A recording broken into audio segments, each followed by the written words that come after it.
good evening. I've got sound back and we're ready to go, and this will have to do. We have a big match coming up in this year's VP4 2020, or last year's now, but actually this year's, if you know what I mean. That's when it started, 2020. It's the 2020 VP4 World Straight Pool Championships, and the match is between Cobra and Larry to see who is going to go through to play that man there, semi-pro, who is waiting. And this is the winner's side, of course, and it's going to be a race to 200. There are matches that have taken place that, well, for various reasons. First reason would be that even if I did have the time off and could stay up late, I still couldn't have streamed it because my mic was totally dead and I had to wait to get a new headset. But we have the result that came through last night. Evening. Which was Deist Nomad. Good evening. Mic sounds diff. The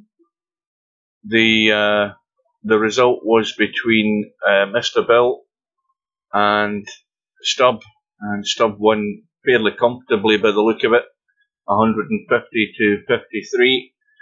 We've got a match starting at 9 o'clock tonight, so there's a strong chance that the match that we're going to be watching won't be finished when this match starts, and I honestly don't know whether I'll be able to cover the remainder of that match. It's only a race to 150, of course, but it depends how it goes, because I've got to be up for work tomorrow.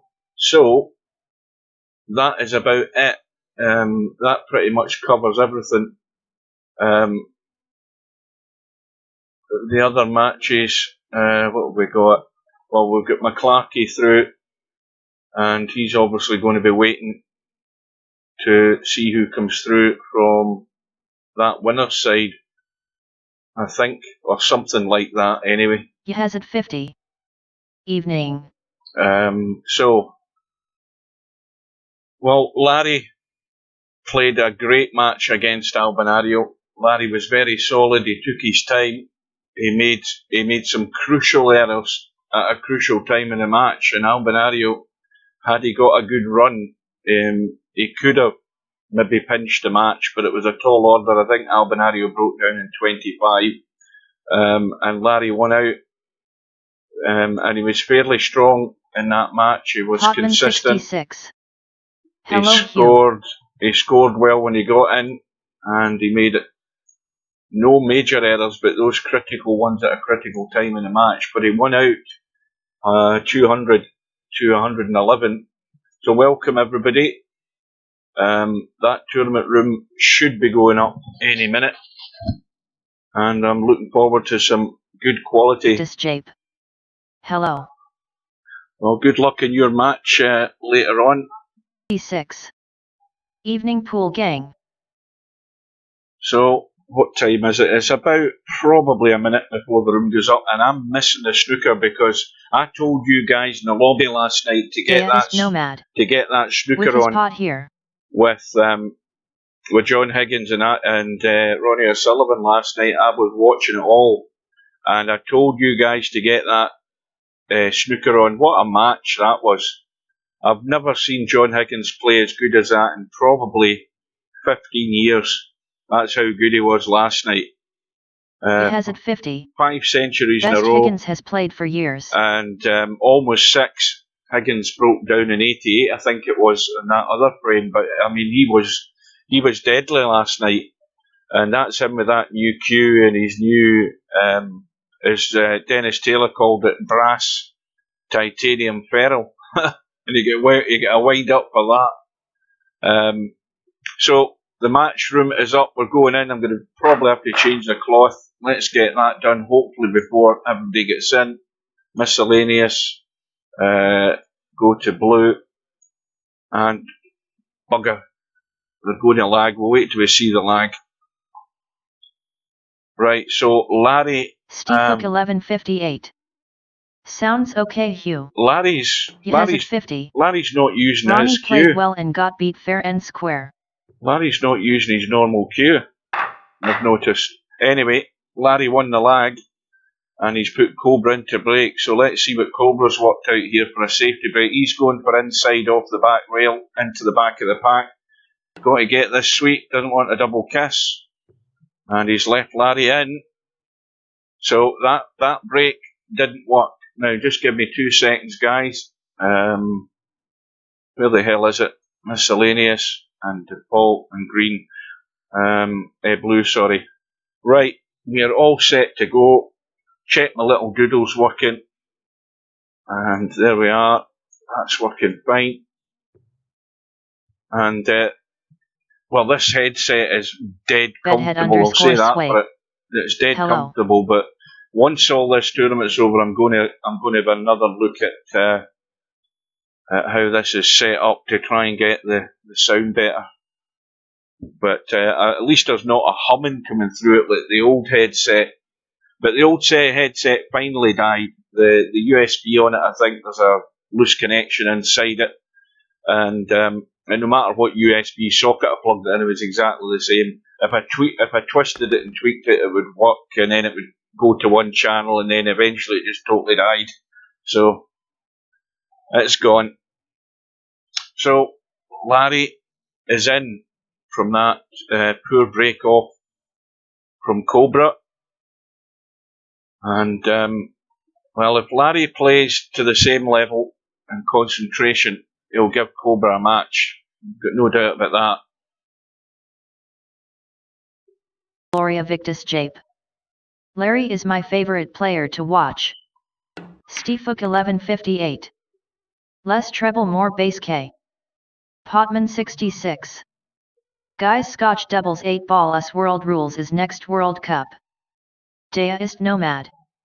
True, the buzz has gone, it's just a wee bit echoey now. Yeah, and believe me guys, I've spent, when did I collect this headset? Yesterday morning, when I finished work, I went down to, because I got it delivered to Argos. Argos is open, but you can only actually collect at the door, they don't let you in the building. So as soon as I finished yesterday morning, I went down and got it. And then I spent all day yesterday and all day today messing about to try and get it. And this is, believe me, this is as good as I can get it, because see any other tweaks, it's absolutely horrible. Potman 66. I'm pretty certain it's a major problem. Sounds a bit flat, but okay. The software that I had, and as I mentioned yesterday, the Realtek software in my PC's totally disappeared. I don't know what the hell happened to that, because when you unplug the mic and plug it in, that's it should not echo. That's vintage reverb. It should pop up, but it doesn't. So anyway, let's forget about that. At least it's working. I can do the stream. I'm more than happy with that. Dea ist nomad. Yeah, reverb. This Windows 10, at the bottom of it, it's crap. I'll tell you why. Because I did an update the other day. There was another update which it popped up saying, when do you want to do a reboot? So I did the reboot, and then later on when I went to check my emails, I clicked my email shortcut in the taskbar, and the emails won't open. And that happened before. Did you see that wit? With an update, and I used that Windows Repair, which is a great little program. You boot your PC into safe mode, and you let Windows Repair run all its programs. You don't check any boxes. It checks the boxes, and you let it do it, and it fixed it all. Potman 66. My Windows emails back and everything. Scotch Dub's next World Cup. What, for a tournament? Dea ist nomad. No, sounds good, Pot. Well, that'll die a death, considering half the players that are partnering players won't turn up. That's the biggest problem with that sort of Potman tournament. 66. Yep. I mean, imagine paying your money for along with your partner, and then your partner's a no-show, and you're left there sitting like a prune in the lobby, and the match goes up, and then you times out, and that's it. It's all over. How are they doing teams? Random draw or people choose? Well, I've got a program. Listen, guys, before you before you commit yourselves. I have got a program Potman 66. that Undecided yet LS3. What do you call them? Aiming 8612. Is the 9 to 15 wired? Deist Nomad. What the hell Good is question G. what Master the hell is Power. his name? Yule FCK. No, it's not really wired. It's going to the jaw. What's his name? What's John's name, for God's sake?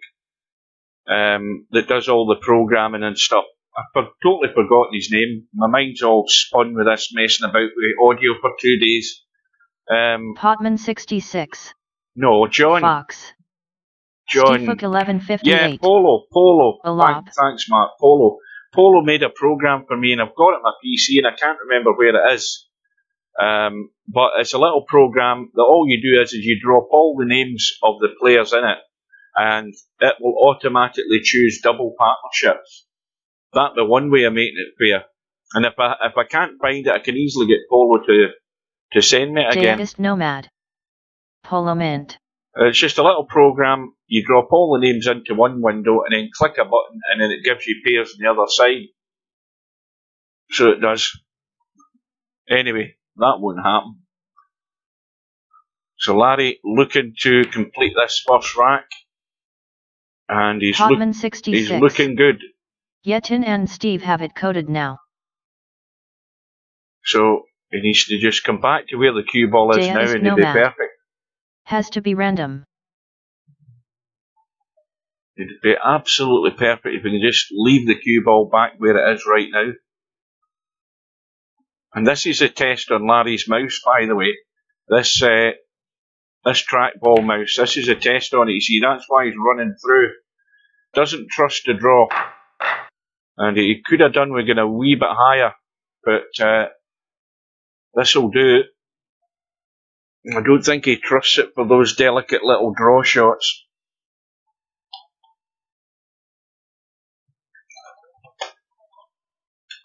So, the first critical shot of the match, and it's a good one. Now, he's got the 3 ball, that will do. I don't think the 13 goes. It would have been handy if it did, because he could have smacked into them and freed them up. But he'll live with that for the time being.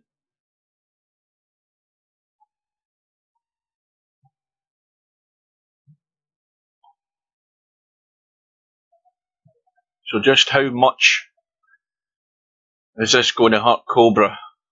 Deist Nomad. If it's random you might get a team like Semi and Capo.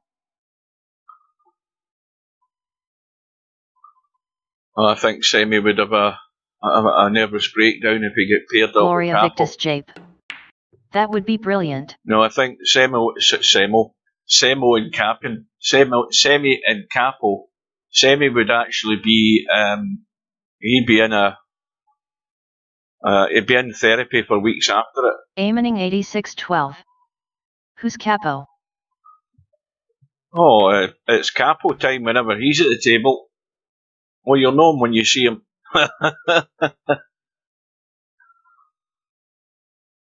Deist Nomad. A banger. Simon Varley. Evening, thanks for streaming, Hugh. Good evening, Simon. Welcome aboard with my new £79. That's the most expensive headphones I've spent in a while. I said I'd never spend £100 Hard in enough headphones to schedule again. a match 10-1. Ending up with a partner in a different time zone would be a nightmare. Yeah, that's the biggest problem there.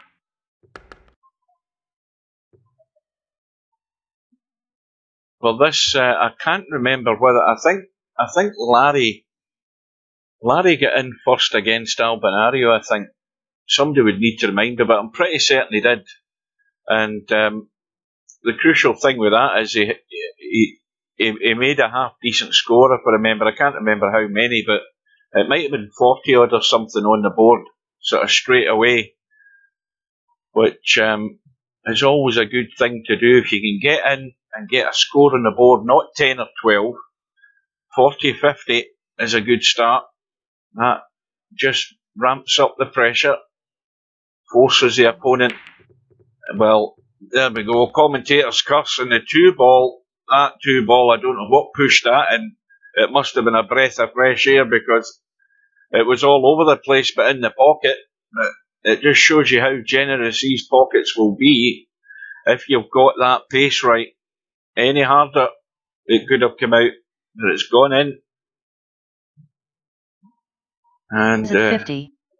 How the hell did that drop? Well, I was convinced that was staying up. This game seems a little bit Eurocentric for whatever reason. Well, it's always been. It had stopped. Virtual Pool 3 was always predominantly Eurocentric. There was more people from Europe. Hugh farted. Was a lot more interest in it than Americans, and that's a sad thing because, you know, the game's based in the States. The game's developer's American. But that just shows you that people in the States prefer a real pool table to a virtual pool table, and the ones that are here from the States are mostly people who've been with the game since the year dot. I mean, Larry's the fine example of that.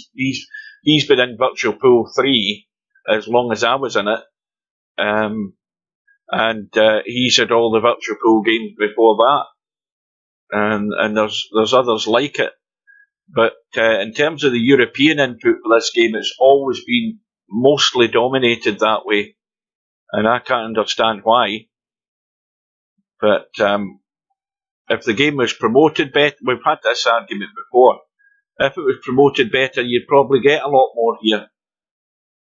But as I've said before, when you come online with this game, it's men against boys. If all you've done is play offline and play the AI, as soon as you come on, you start playing human beings, and a lot of them are pretty good at the game, then it's a big step up, and a lot of people get scared and disappear.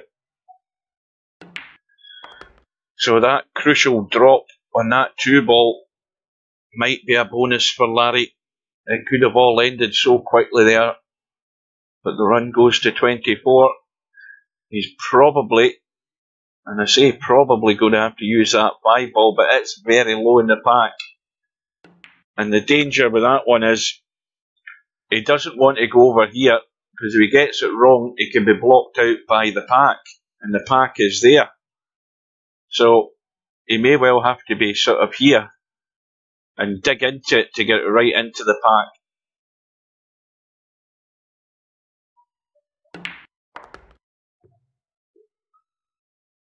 So Aiming 8612. Might be a cultural difference between Europe and US, but in the US a majority of pool heads wouldn't know which end of a computer they're supposed to put their quarters in. Well, that's probably true as well. So this 1-ball should give Larry the easiest shot to get good on this 5-ball. I mean, he doesn't have to do anything but just draw up the table 4 or 5 inches. Well, he's killed it.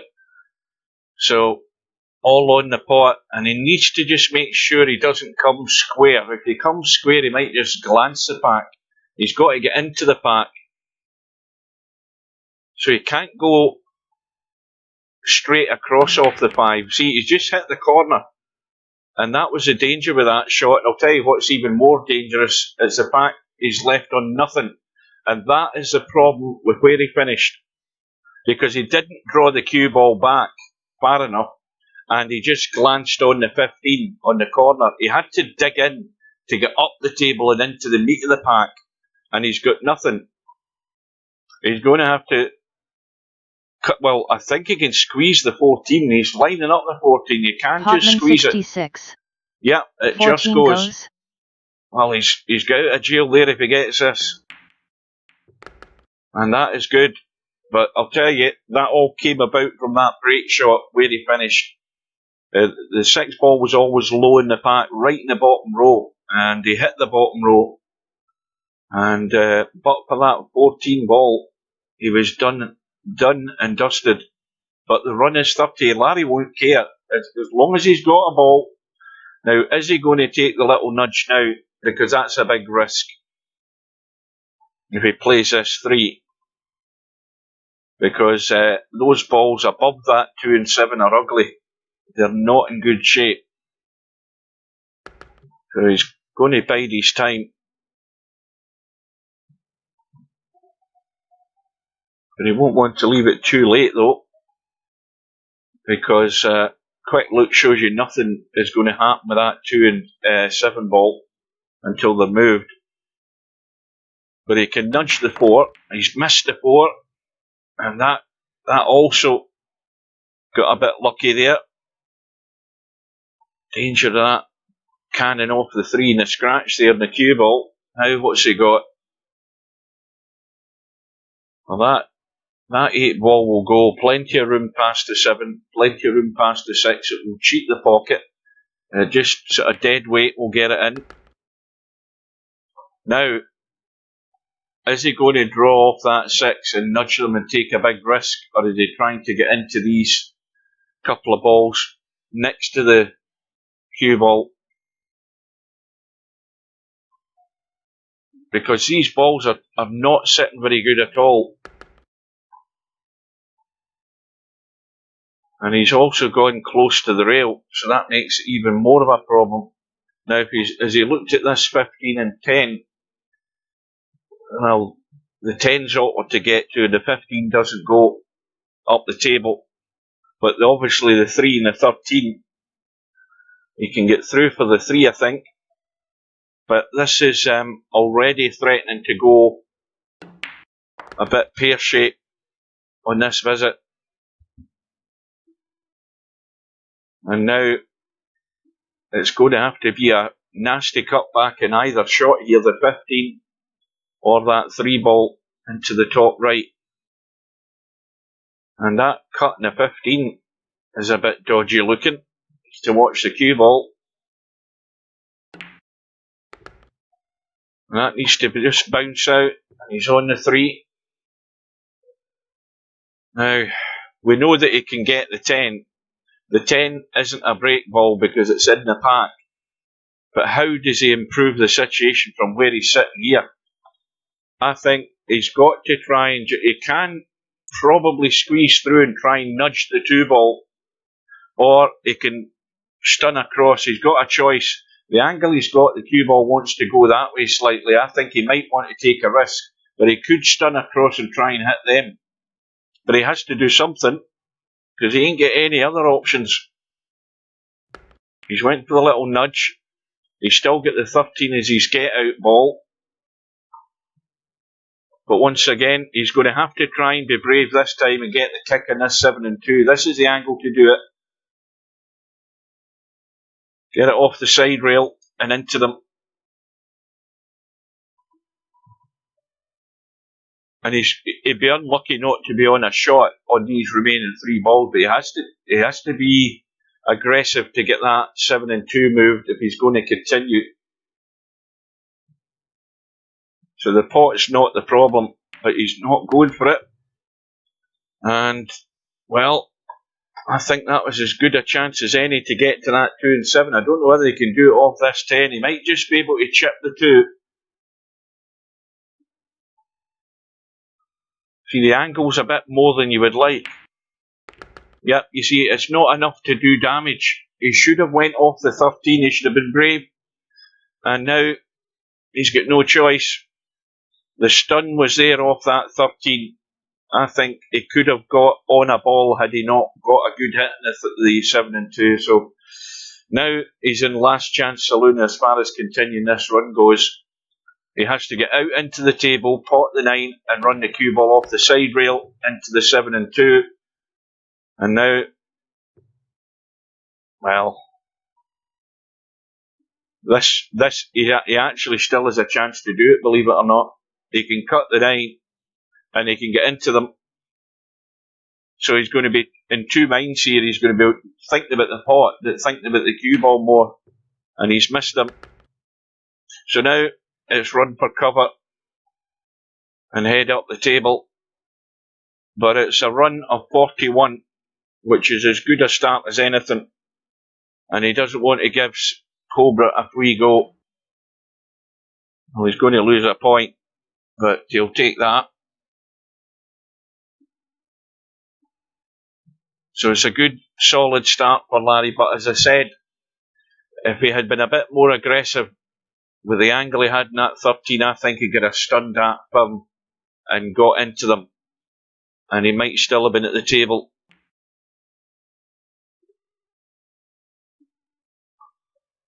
Now, you know what I keep saying in straight pool. Be brave and get the distance. Find a way up the table. And obviously the way they're tip-tapping around here, there's not any opportunity right now to get distance, but there will be soon enough. I mean, you could play the double kiss off the 2 or the 7 and just back the cue ball up the table with the double kiss.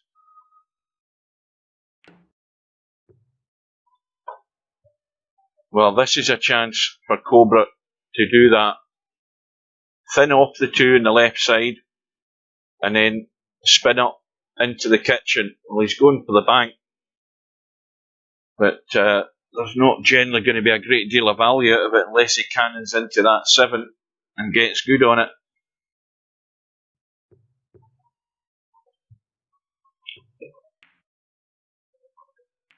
Well, he's left Larry a break ball, and Larry could capitalise here big time.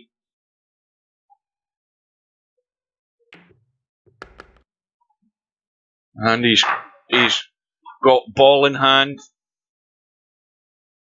So now we know what's going to happen here. He's not risking going to the back of the pack. He's getting over as far as he can to get the angle. Well, he's now going to do it. We know what happens when the cue ball smacks into the back of the pack. Jerk 8. Big danger. Hi, what is highest run in VP4? Well, what you mean the bank for this tournament? The run for the tournament. I don't know what the highest run is in VP4. The highest run in the tournament's 179, or it still is, from semi-pro. Now, what's Larry trying to do here? Is he still trying to get in from there?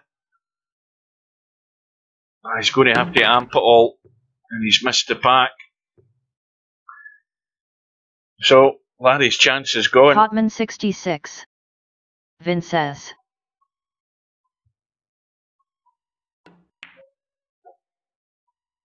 Larry up the table and see how much that pocket gathers a cue ball.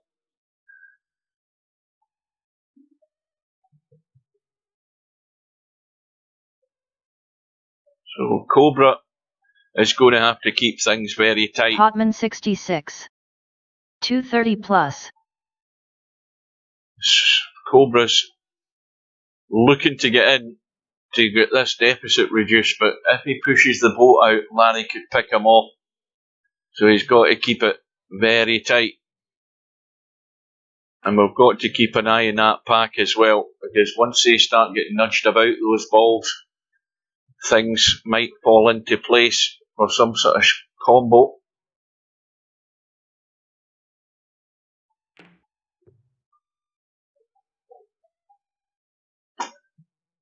Well,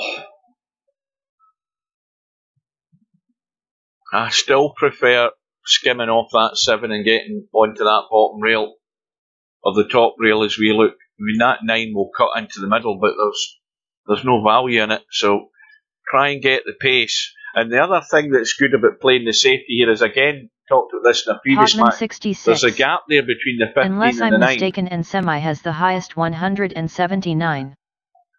That's better. That's got the distance on it. And of course it was safe to play that shot because nudging those back ball, or the balls in the back row there, weren't going to nudge the 9 because of that little gap. So it was always a safer shot to try and get up the table. You've got to get those very thin.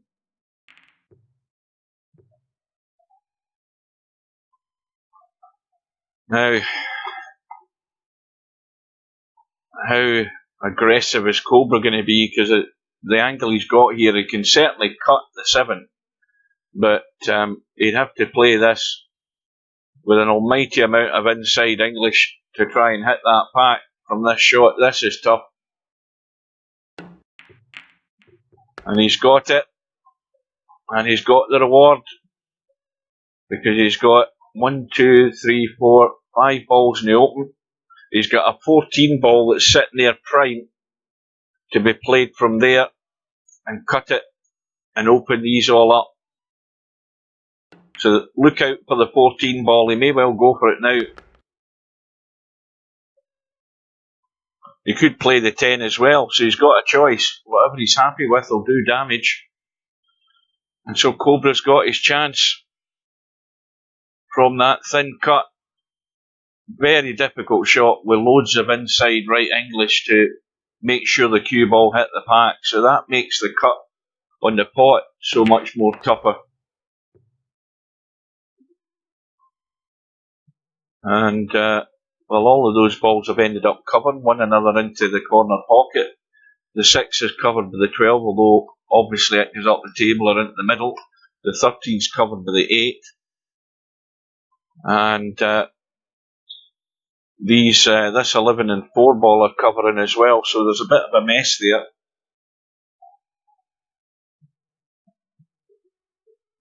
But how good is Cobra's response going to be?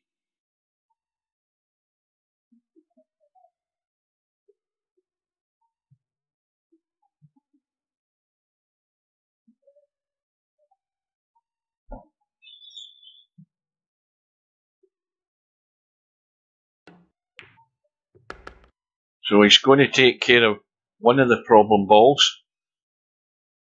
And this is what I've talked about and talked about and talked about, is the discipline that you need every single minute. From the start of the rack to the end of the rack, you have to go through the processes. And if you stick to that rule, you should have a better game. Your game should be better. But that's why you need to be on the ball all the time. See where the problems lie, get them dealt with. Master power. Find your break ball. Nuclear fire coming. Well, that's the first, well, apart from earlier on, but that's the first you've spoke today, Stubb. And you're muted for a week, I heard.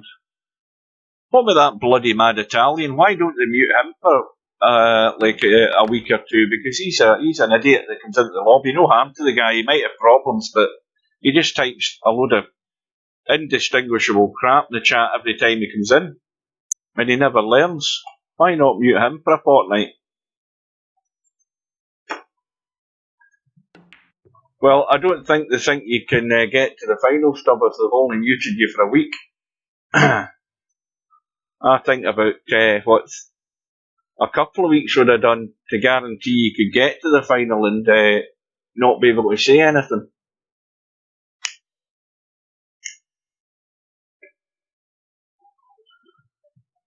So, we're getting to that 66. Critical stage. Vince's highest 172. Deist Nomad.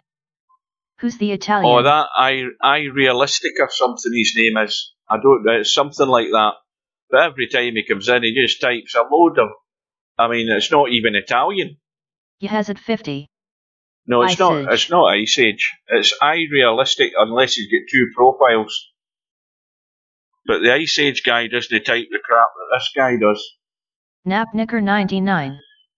Elastic. Needs a long streck. Deist Nomad. FPS German. I think it's Realistic. I'm sure he's Italian.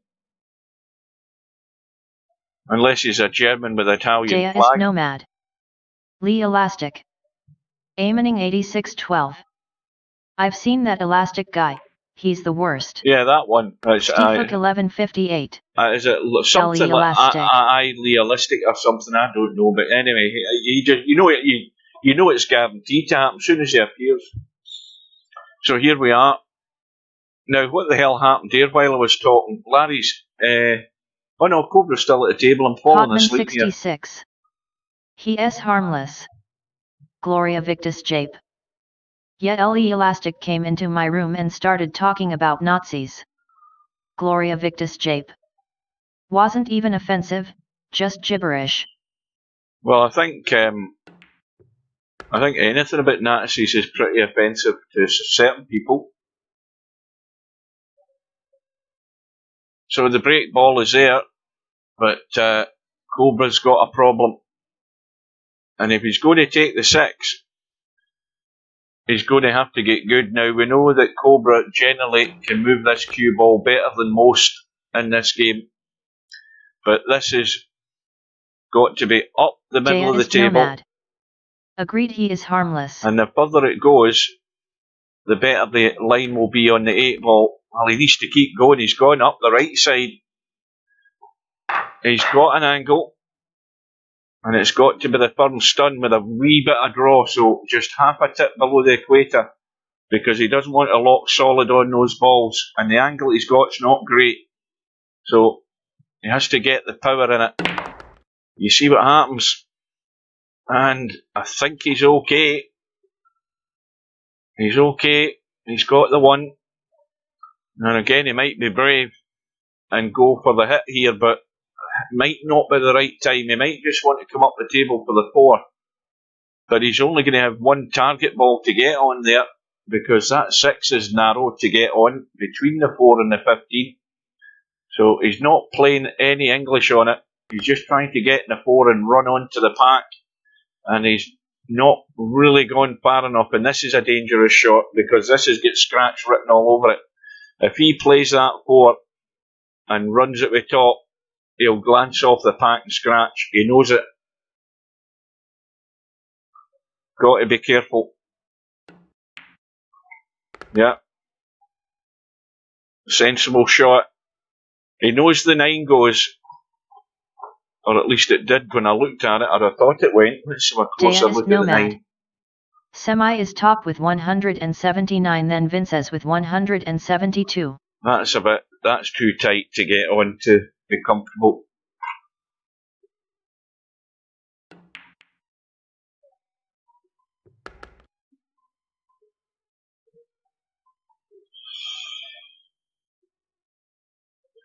So there's an option there for Cobra if he could have got on that 14. Mr. Deanster.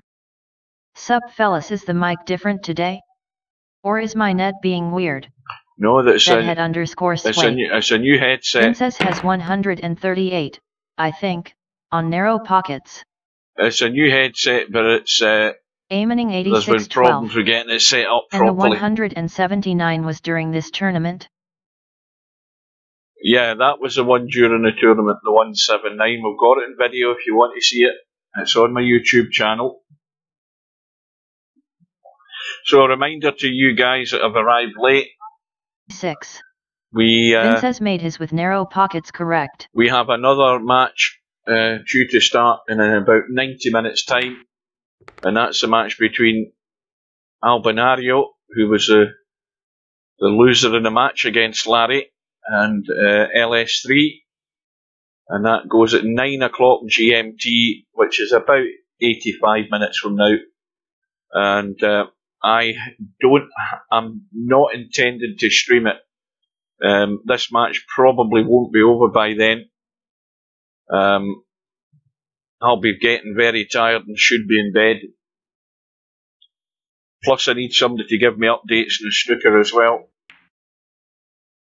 because I haven't got it on in the background. Well, Potman 66. What match is that? Well, that's the match between John Higgins and that other guy whose name that I keep forgetting. Him that John Higgins beat in the world semi-final, I think. He has it 50. Yeah, Gilbert. Dave Gilbert. That Chinese boy's through to the final. He won the final Potman frame. 66. Oh, I think he's done. VP4. He's done for here. It's all over for Cobra. Well, Knicker 99. Gilbert 1, Higgins 0. Now what's well, he's going for the big. What did he call it? He's called the 10. Aiming 86-12. He's going for the big 10 cut. cuts.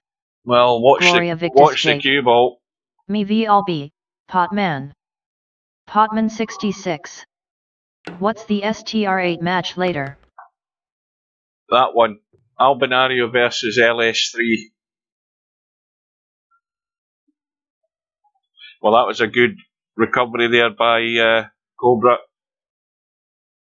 Didn't really know where the cue ball was going to end up, but you'll take that every day of the week. We've got a 12 ball in the pack. We've got a 9 ball that's in a fairly similar position to where Larry's 6 ball was on the right side, although the 9 is off the rail. And I would reckon that that is the favourite for the break shot.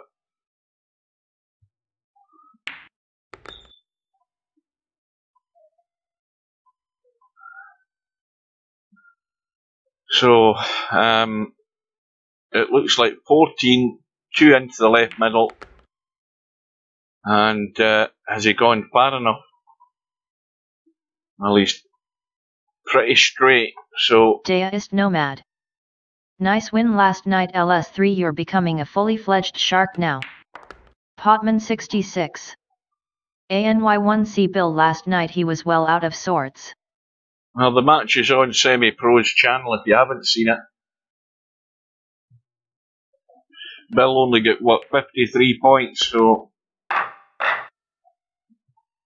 Now, if you look at this, this is exactly the same as Larry had, but see if Cobra digs in a bit more to get up the pack rather than hit that corner ball. See, he's digging in, and he's hit the second last ball, but the cue ball's gone, and Larry will be pouncing on this one.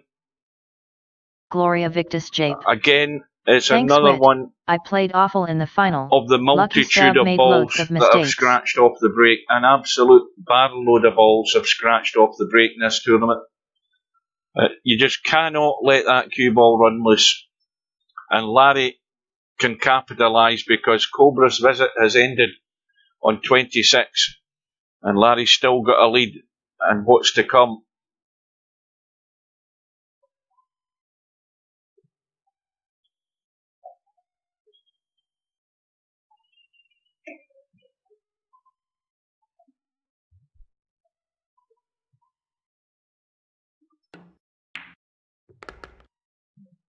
Stefook 1158.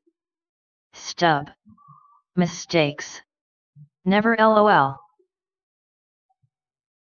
Well, Potman 66. Dead set that In poor or ball. ILOL. Doesn't need to worry about that. That's well taken care of.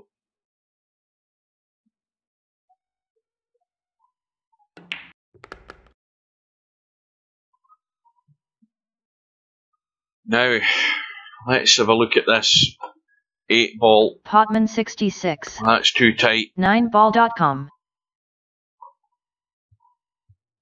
What about 9ball.com?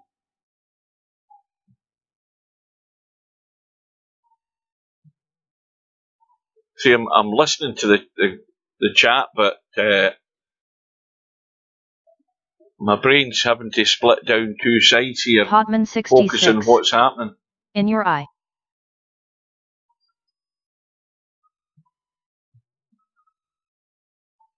Well, he really wanted to go high in that too to try and get into these. That's no good. Mr. Deanster. It's best place to see VP4 videos. Potman 66. Haha LS3 knows. Well, what's he going to do to get out of this? Because none of those balls there at the back of the pack go.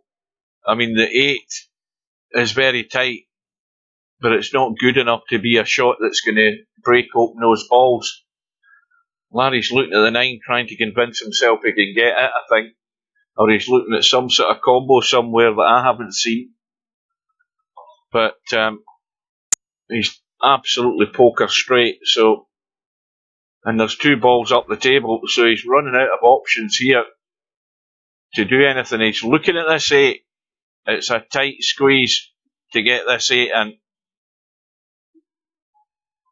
Again, you're going to have to convince me you can get to that. Master Power. LS3 you're still a noob, someone gives you weight and you brag about a false victory.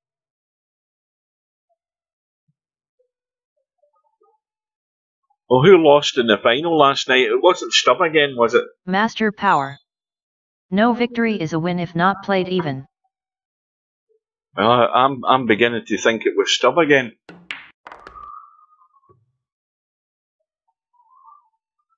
Well, Larry has Master power. brought the cue Very ball up the noobish. table. I don't K. know what for. Gloria Victus Jape. Hardly bragging, I just said I played Gash. Potman Well, 66. It was. Here we go. The big cut in the 3. The cue ball up and down the table, hoping to hit something. He doesn't care what. He just hopes he gets a shot. Or the run is going to end prematurely here.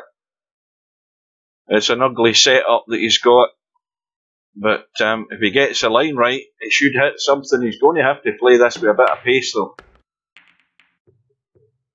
And he'll take that. He will take that. That is good enough because the 15 ball is sitting pretty just to nudge those and get them out the way. So he's got a chance to continue. Hasn't got a break ball yet, but he's still got a chance to create something.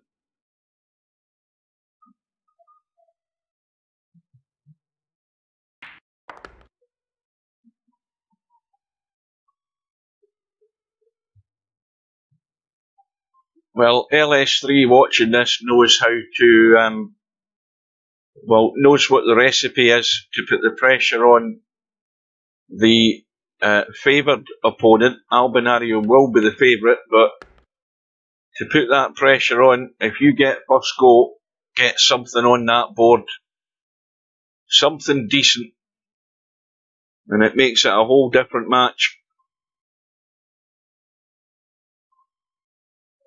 So, Larry, how's he angling this 14? Well, if he was, I think he's going to struggle to get anything in that 7 and 5 off that 14, which is why he's Master power. Leaving it. All contos and knob bends will be destroyed in straight world champs.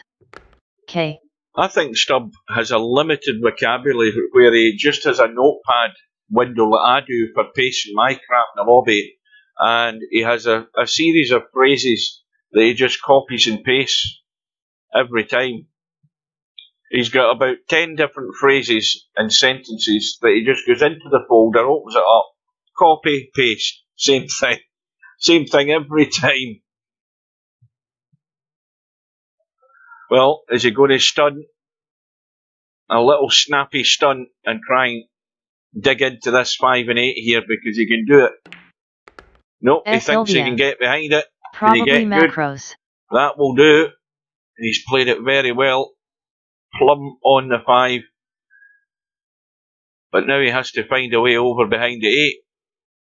Unless he wants to pinch a wee angle and stun it out for the 8. Why isn't he banned? Well, he can't use the 8 ball as a break ball. It's far too tight at the back of the pack to get good on it, even though it will probably remain there. Oh, he's missed the 14 or the 10 or whatever ball it was. Gloria Victus Jape. He's Love missed the the idea 14. that Stubb is actually functioning adult with a job. Blows my mind. And, well, it should have been a lot more, but it wasn't a pretty setup that he had to deal with. And Cobra is going to play the combo. He's got a break ball as well now. And Cobra will want to eat into that deficit here. And Larry could find himself behind in the next few minutes. If Cobra can land on the 6, and this is not easy. It looks an easy pot and it looks easy to go on the 6, but you've got to judge the pace. You can go side rail, bottom rail, right side rail and out into the table, unless he's trying to draw and miss the 6. He's trying to draw across and miss it, and he's overhit it. So this now makes the pot that much more difficult. He knows he's going to hit the pack. That's not the worry. It's reading that angle and picking that line that's going to make this count.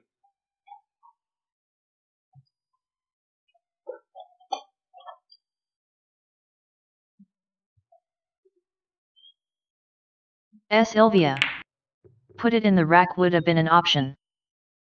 That's the problem. And that would have been an option. But the problem was he had to be really delicate on that 8 ball to try and get the cue ball there.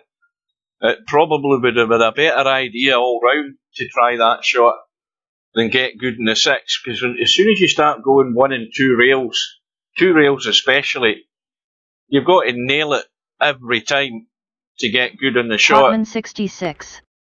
And Defoe. Larry escaped again, and he's got to capitalise this time.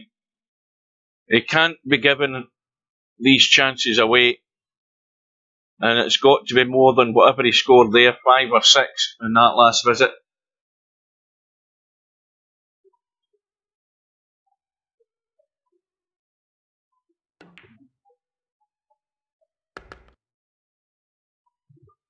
Now, that 10 and 5, absolutely stone dead. That goes every day of the week, so no worries in that score. Might as well take it out while he's got a chance. He might not get any better on this 10 and 5. I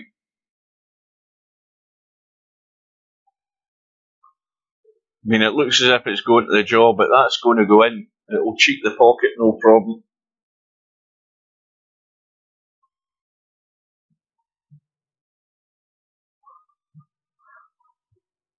Steefook 1158. Higgins 1-1. Good. Because the 10 and the 5 are effectively blocking balls. The 13's in the way as well, so they all have to be dealt with. And again, sooner rather than later. I don't know whether he's got a good angle to dig into this 8 and do a nudge. But he needs to make a move here on these balls, because once again, he's running out of balls to do it. If he wants to go picking them off, if he picks the 13 off, it's still no good, because he's left that combo there. He has to get on it at some point to open up the 11 and the 7.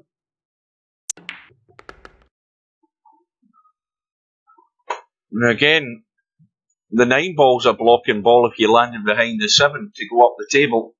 It won't go anywhere else. It'll go into that pocket if you killed the cue ball right now in the 3.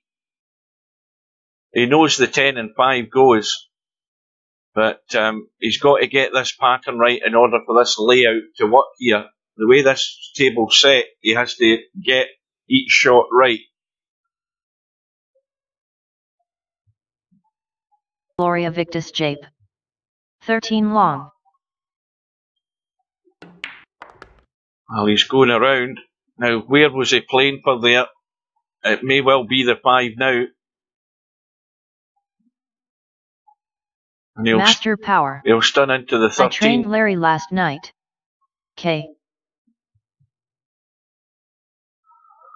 So, he has to hope that this 10 ball squirts away, which it should do with the angle that he has. So the 10 ball will squirt away and open up. He'll stun the 13 and it'll open up, and then the 7 and the 11 the 7 and the 11 should go. Now, what's he thinking now? Well, I still think the 10 and 5 would have been a better one to go at, unless he's going to leave it till after this shot. He just looks as if he's running up the table, which he is. Well, we'll see how this pans out, but he's been on that 10 and 5 ball twice, and he's refused to move it. He might not like the way it's set, but if you look at it, that is going in. Without any shadow of a doubt, it's going in.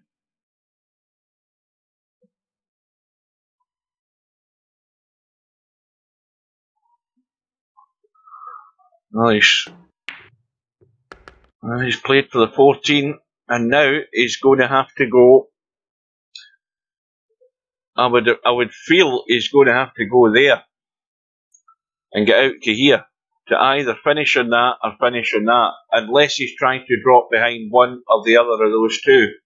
But this angle he's got wouldn't suggest that. And he's got to where I said, so now he's got the choice. But now is his last chance, really, to get rid of the 10 and 5. And the cue ball will nudge into the 11 and the 7. He might get lucky here, though, as well, and create a good break ball, because nothing there is a break shot yet. But that 7 ball might, if he doesn't nudge this too hard, he might leave the 9 in play. Even if it goes to, not the 9, the 7, even if it goes to the rail, it'll still be pretty good. Well, it hasn't happened. And the 7 is still in that line. So there's a possibility for the 11 ball, but I still think the 11 ball, if he was going to take it, he'd have to end up here. If he's going to take the 11 ball, he would have to be sort of there to hit the pack. The 13 is very tight. If you look at it there, it's very tight to make your mind up as to whether it's in or out.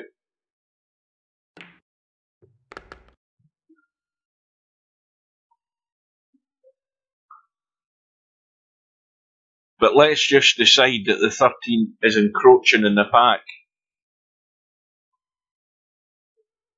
If Larry thinks it isn't, then is he going to use Sylvia's suggestion and maybe try and leave the cue ball in the triangle? Well, I think he's blocked himself here. No, he's okay. Now, I think he might well just stun the cue ball, and he believes that this is still on. It is still on. So it's outside the pack, and he's got ball in hand, and he's got to dig in. He can't go forward. We know what will happen. He's got to make sure there's enough juice in this cue ball to be coming back off the pack. He doesn't want too much again, though. Just enough to get out and free.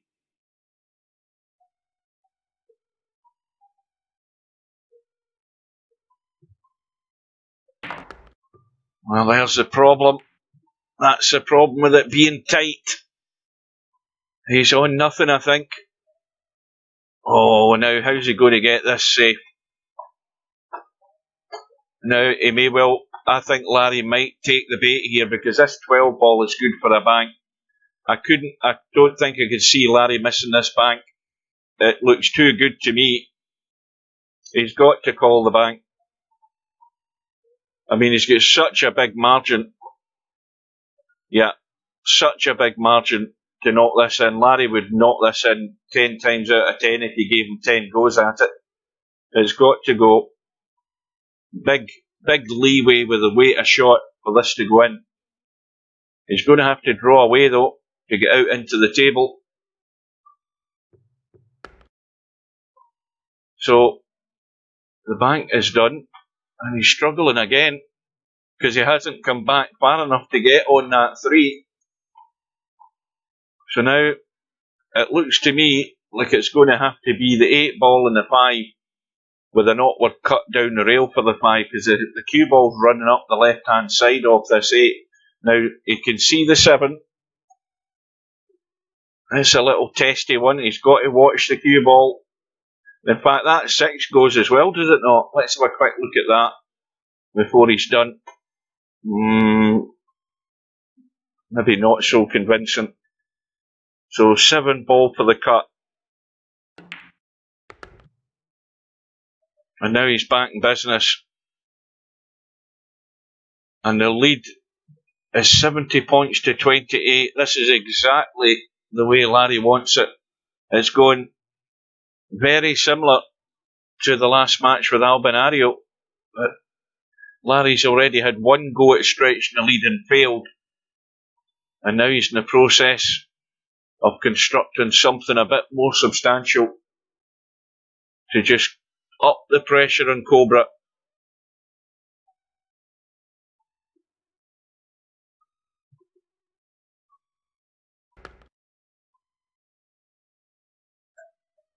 And I like the pace that Larry played his match against Albinario, and he's no different in this match. He's taking his time. That's what the shot clock's there for. He's thinking about what he's doing, and he's trying to go about his business in the right way.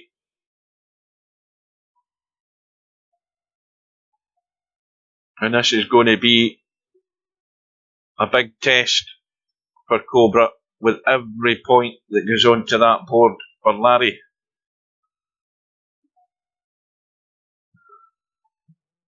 And this is what makes the match interesting, because we know that Cobra is well capable, more than capable of stringing something together here, but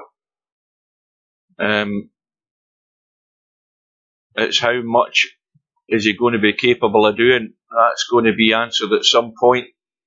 Larry's run this visit goes to 20. He might want to try a wee nudge here though. Again, he's got the opportunity. Little brush, he's got the thin cut in the one. And with the angle that he's got in the one, well, he can take the two, but the angle that he's got in the one, he would be nudging into something again here. That's why he might not want to risk it. It's a simple enough 2-ball, and he can do whatever he wants with the 2-ball. And he's got a potential break ball with that 9-ball. It's never good when it's off the rail like that unless you end up inside. Well, that's better. That little nudge there has just changed the whole rack for him. He's got an 11-ball in the middle of the table, which is dead easy to get on the 4 in prime position. So, again, if he's looking at the layout, he's got to focus on what's down here. And now he doesn't want to run across and run into the 4 though, off this 9, because there's a danger of that happening.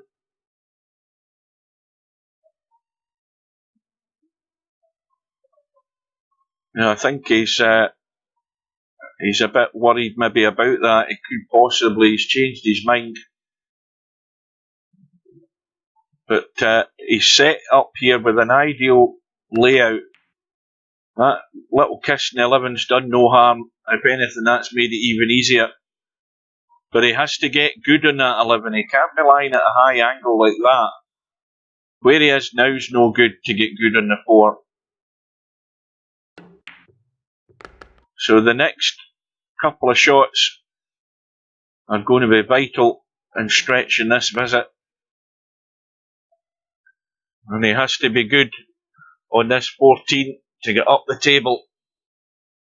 He either staring that 11-ball into the top left-hand corner pocket or square on it into the middle is where he wants to be.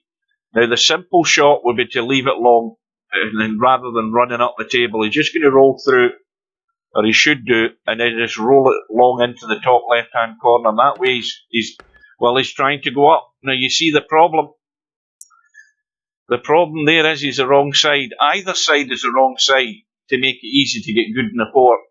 So he's going to have to just baby it in, and that will do. You never want to have too much angle, but again, it's all on the pot. It's good. He's going to hit the pack, no worry about that. It's all about making sure you get the line on the pot.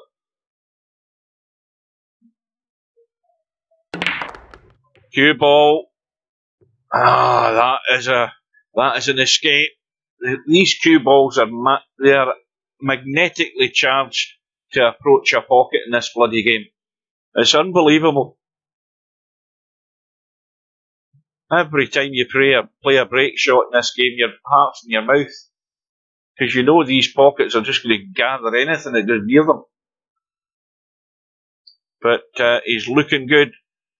The run is 29, but that's not the important one. What's important is it's 82 to 28 and counting.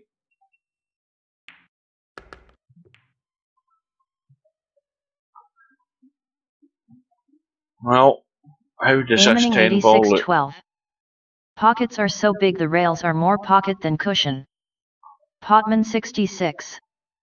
Straight pool black hole edition.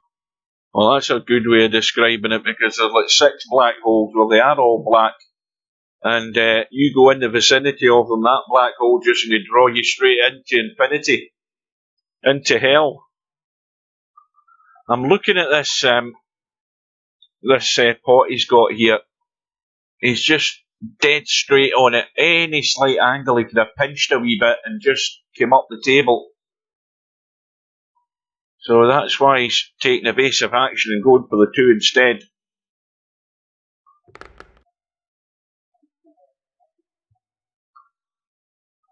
Well, I think he's going to have to risk a nudge here.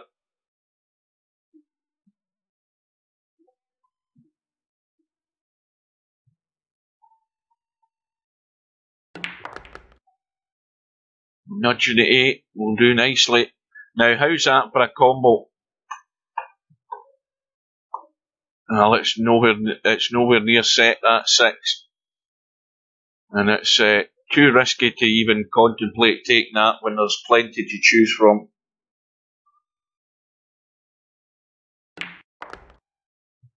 But the other thing is, though, that this 14, 11 and 6 don't go anywhere. The 14 goes in the middle, but again, there's a blocking ball. And the other problem is, that 14 ball, I'm definitely going to say that's in the triangle as well, so it's no good as a break shot. But we have the 1 and the 5 are possibilities. Of course, one of them's going to have to go. John Norris metal sculpture. Which it can now. Sounds like you're in the bath. Accidental echo effect?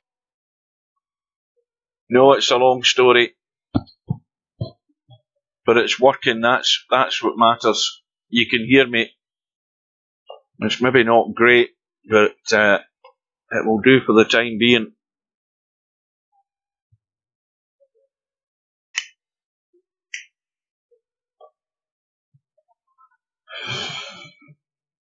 So,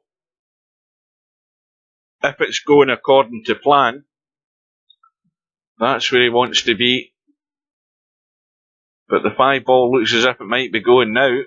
So that's that one. Forget that idea. John Norris metal sculpture. Yep, it's absolutely fucked. We can hear everything you're saying, winking face. Potman 66. Are you sending it back, Hugh? I'm not sending. Stream.io. I'm not sending anything Trophy back. Congratulations. The thing works You've fine. received 100 messages today it's the with PC Restream that's chat. the problem.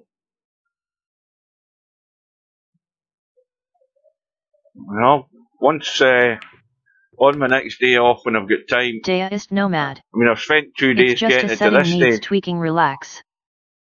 It just needs me to muck about with. I mean, let's be honest. How many of us go in and muck about with sound settings in the PC? Not many of us.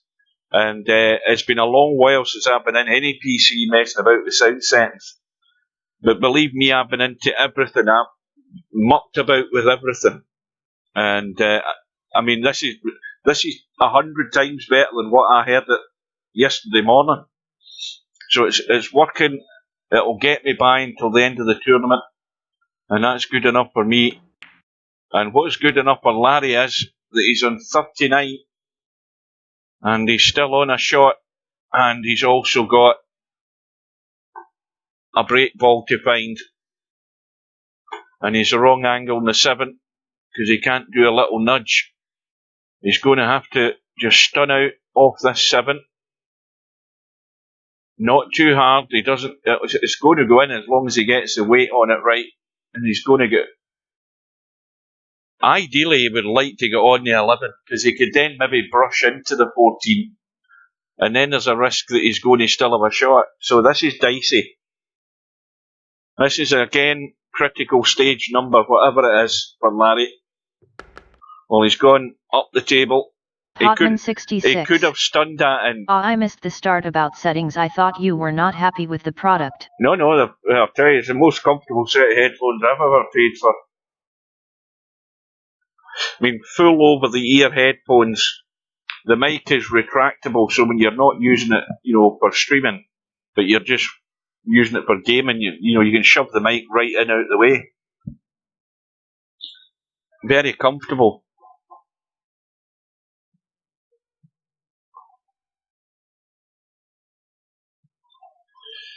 Well, he looks as if he's taking the 11. I thought he might have taken the 14 and just brushed that 11 down to the rail. It could create a break shot from there. It's not great, but it would have been a possibility. But How does he get good in the 9? Where's he going to go? Is he going to try and get right up the table? Because the only way to get good in the 9 for the break, really, from where he is, would be there. It'd be asking a lot to get to the side rail from that angle, to cut it in and run into the pack that way. So, well, he's going up, and it has to keep going, it has to keep going, and it has to keep going. Right, well, again, the stun, but not a lot of forward momentum, or he can run straight off the side and follow that 9 in. So this is a crucial one. And he's hit the top of the pack. How's his luck? Pretty good. He'll be more than pleased with that one. The run is 43, and Larry is rapidly approaching 3 figures. And he's also taking this match away from Cobra at the moment, as long as he stays at the table. And when Cobra, if he gets a chance, it's going to be a big ask for him to step up and construct something that's going to get him back into this match.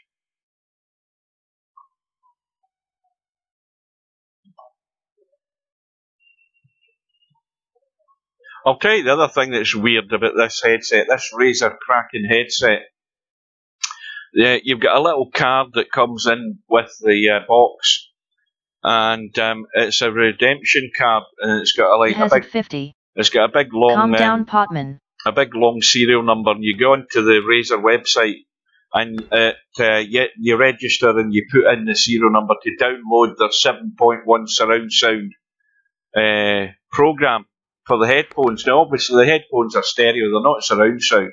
So basically, this 7.1 thing is like a bass enhancer, but it tells you specifically not to use it when you're streaming or when you're using the mic. And the other thing that's curious about it is that it messes about with your audio, because as soon as you open that program and boot the PC up and open it, it sets the 7.1 as the default audio setting in your sound settings. So whenever you're finished with it and you shut it down, you have to go into your sound settings and set it back to your bloody sound card. And I thought, well, I tested it, and yes, it sounds good, and the bass sounds nice, and there's a nice strong bass to it, and the sound sounds fuller. But to me, it's a lot of bloody hassle for not much. So I won't be using it again.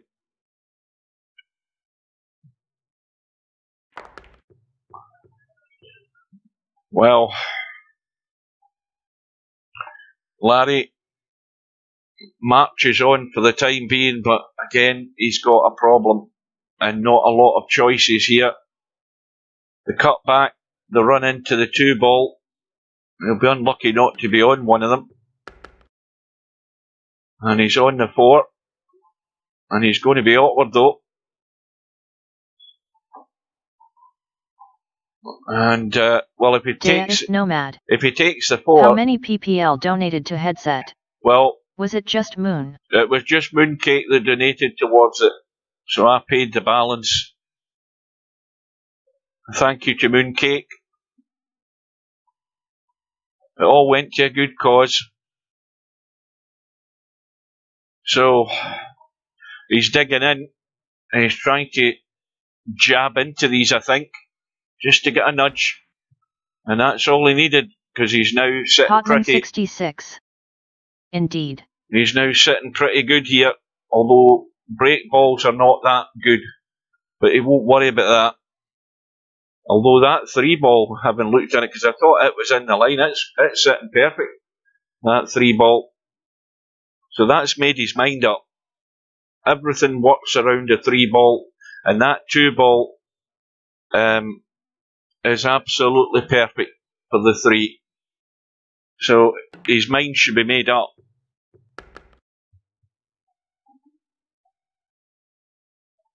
So it looks like, well, what's he doing here? He's going for the 2.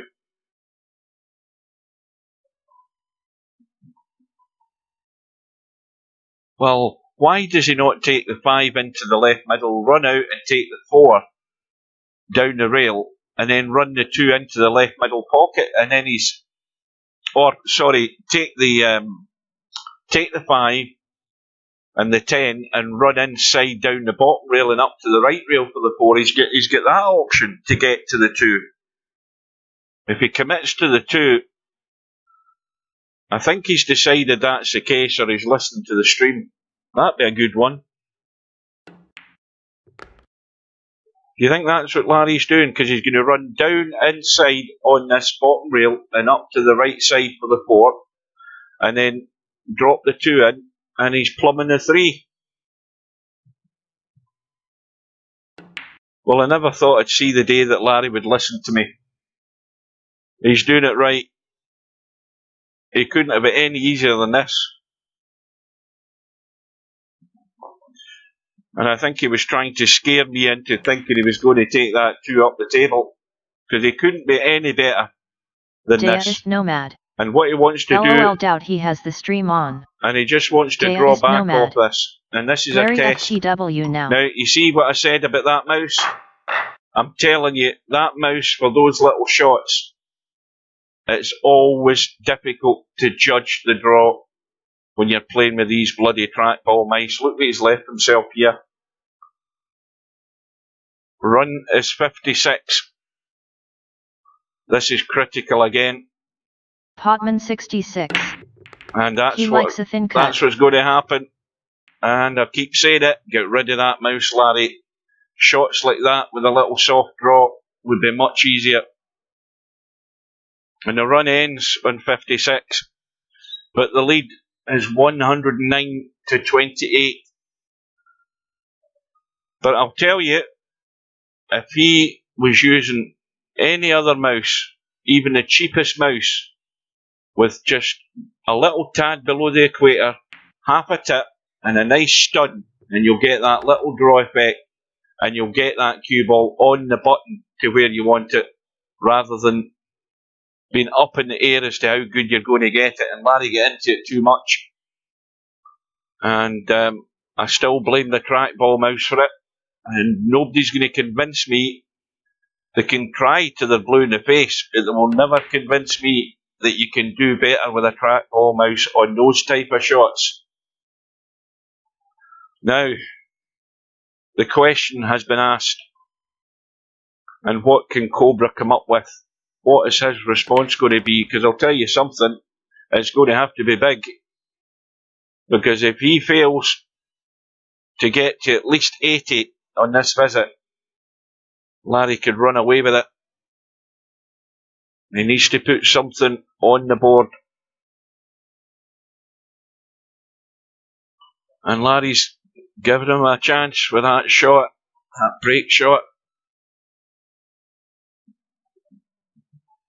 How's this 11, not the 11, the 13 and the 1? Well, the 13 is tightish to cut it. In fact, there is more of the 13 showing. That may well cut. Even if you pushed on to the 1 and nudged the 13, I would think there's a strong chance of it going in, but did you want to leave it at that? Because that's a problem set up there that he needs to deal with anyway. I'm looking to see if he finished, there's a problem here to deal with, but even if he finished it where the donut is, that's tight to get enough of that 13 to go in. So now he's got the clear-cut opportunity to maybe nudge both sets of balls here. This 13 and 1, and if the 1 goes forward onto the rail and comes out, it might nudge the 12. Just watch the 1. There you go. And problem solved in one shot. Excellent.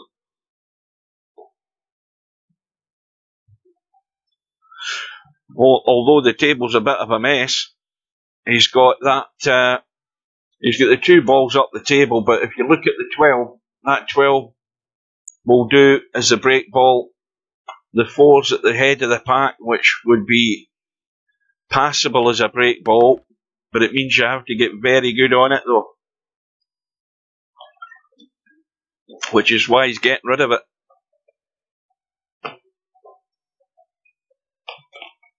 And our Lord and Master has arrived. We'll see how long his attention span lasts. He might stay to see if Cobra can come up with the goods.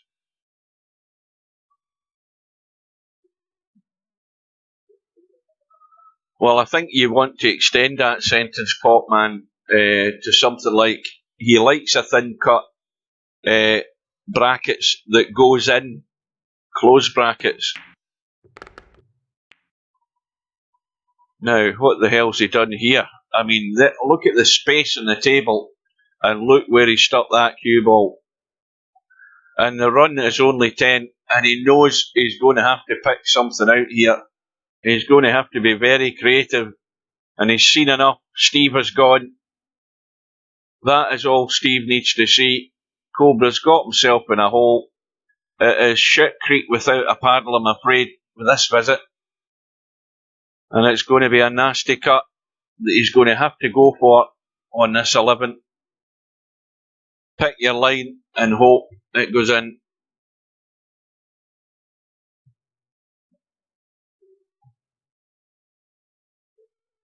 Gloria Victus Jape. How many times out of 10 does Cobra get this cut? Well, let's see. We'll start the count at 1 if he gets this one. He can look around the table all he wants, because this is his only shot. He could be really desperate and try and cut that 12 back as a bank. Well, he's looking at the bank on the 11. Well, he's not got much room to work with here for that. Has he called this bank into this corner here? He's having to try and make it. And what a shot that was. Excellent. It was not lined as a bank. He had to cut across it to make the bank, to make that cut angle. And he played it very well indeed. And that was in desperate straits and dire straits there for Cobra. And that might fire him up, as Stubb says. Because that was looking like it was going to be oh so short and sweet. And now he's still in trouble. Nasty cut in the 8 ball. He's going to have to take the potential break ball in the rail. The 13's locked to the bottom rail. And if he left that 8 ball as his second last ball, he's got a lot of travelling to do. And he risks getting blocked out by the pack to get to this 13. So this run could all be over in the next couple of shots.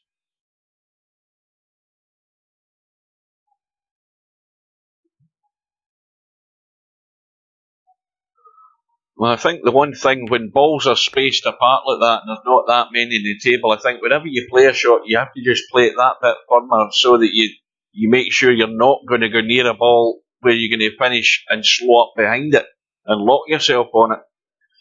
So Cobra's got himself almost in shape for the break. Right into the flat back pack. And he needs to hit a corner if he can. And he's looking not bad for those 2 balls on the left-hand side. The 15 and the 12.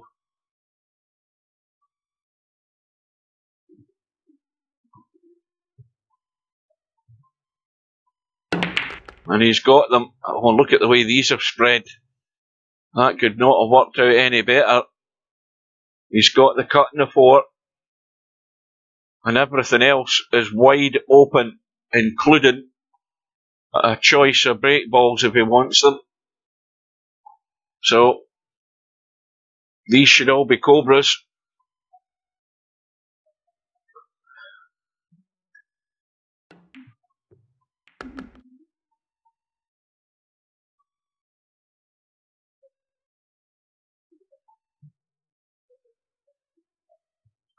Right, I'll be back in a minute. I'm just going to turn the heating off.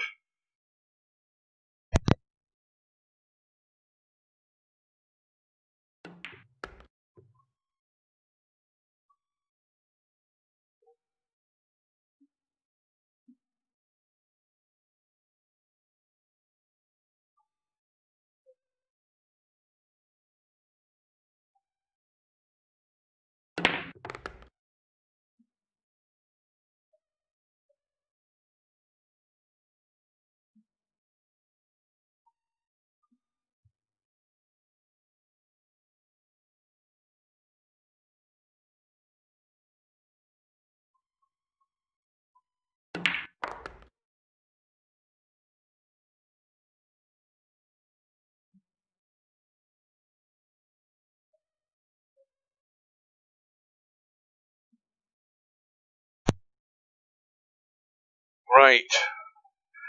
Now, have we got any update in the Higgins, what's his name score? Last update I had was 1-1. We should be at the mid-session interval by now. I would think, or rapidly approaching it.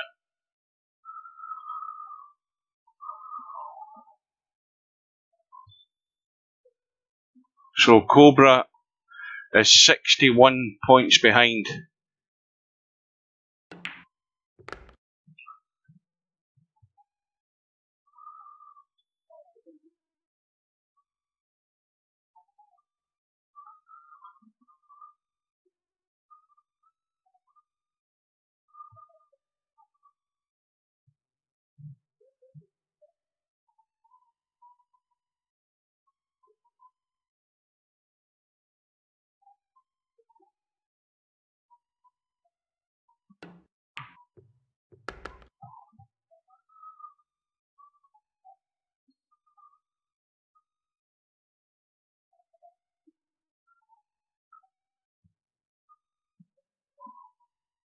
So that's the last ball that's in the area of the triangle.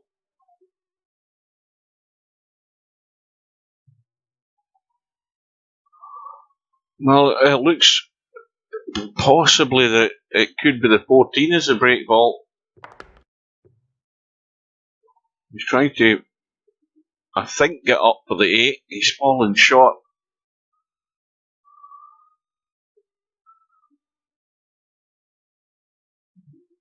Napnicker 99.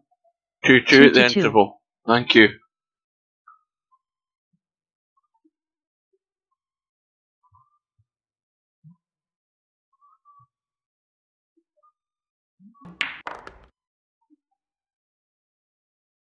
Well, again, he might have tried to lie on the 5 there to run up for this 8, and he's just gone the wrong side of the 5. So once again, he's in a position where he's struggling to get down and get good in that 8 ball. Now, again, wrong side of the 5, but he can. Well, I thought he was going to try risking coming across 2 rails there to get to the 8. He's leaving that till last kick. Oh, once again, he's going to have to maybe. Let's see if he can just stun this onto the rail and come out. He might not need to do anything with the cue ball. Just cut it in and get the pace right. Yeah. Doesn't want to travel any further. The further he goes, the straighter it gets, the more he has to do with the cue ball. Again, this is enough angle to get there, but again, there's a danger of locking onto these balls if he doesn't get this stun good. And he's bounced off the wall of balls. And, well, he's got the 7. He's got the 9 as well, so he's still in reasonable shape, although there's that big cluster. But if he could immediately get up the table on the 3 in such a way, he might be able to get into him from that shot. He needs to slow down. I think he's gone too far again. He might be able to hit something, but he might not. Well, he's going for it. Yeah, just clipped the 11 and it's done little damage.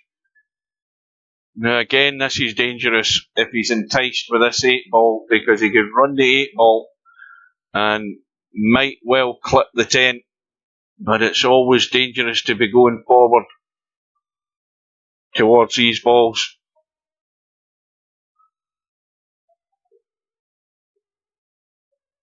And that's the usual one where I hit the wrong button. Well, this is dicey. He might just be running through for the 4 ball, or even the 15 if he went too far. If the 15 Semi-prop goes... 4.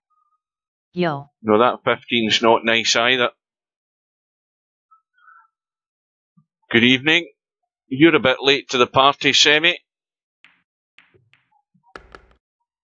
Well, that little double kiss has done him a favour. That's put him in good shape on any of these.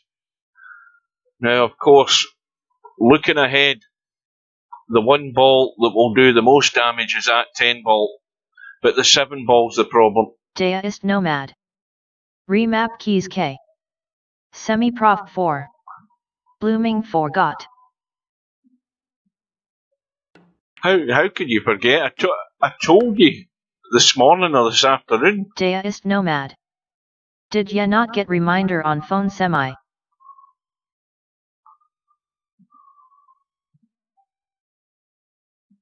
Well, the 5 ball will be good enough if he's on it. And he's on it. And, well, Cobra's response is 34. He's got himself to 62. Bedhead_sway. Semi is old, give him a break. Semi-Prof 4. Okay, thought it was 9, smiley face, and no LOL. No, the other match is at 9, the one with Bedhead and, not Bedhead, what do you call him? Albinario in LS3. That is in just about 32, 33 minutes time. But as I said at the beginning of this visit, you know, it has to be something like 50, 60, right? He has to get to 80. That's his target area to get back into the match. And he's still on course for that. Although he's trying his best to get himself into a hole with where he's finished here. 4. Oh, the more important game. Laughing face. And there we go.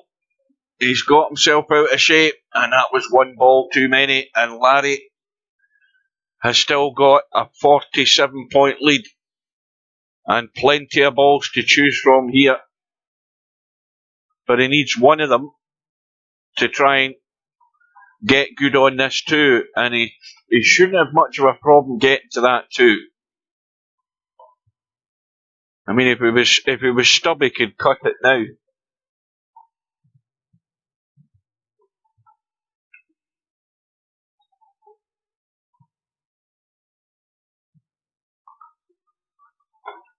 Well, this is going to run up the table and maybe come back down for the 7. And if he takes the 7, he should be able to go on that too. That'd be one plan.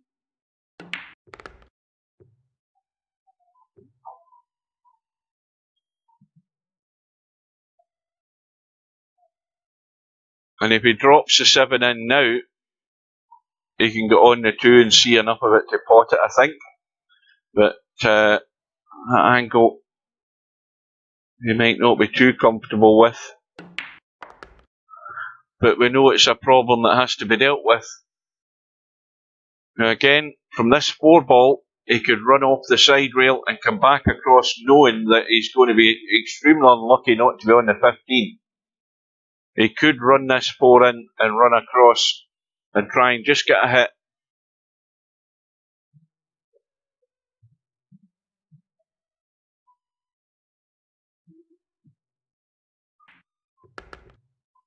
Well, it's going to be off the 6 then, because the angle's good for that. And again, if he gets the hit in the 2, he's got to move them, and he should still be on the 15, or at worst the 7 up the table.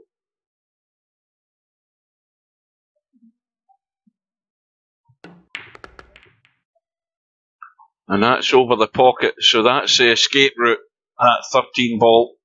He's got to take the 7 and then the 2 now. Or he could take the 7, the 13, then the 2, but he's going to leave the break ball behind the pack. It's going to be more than likely that 14 ball, from the look of it.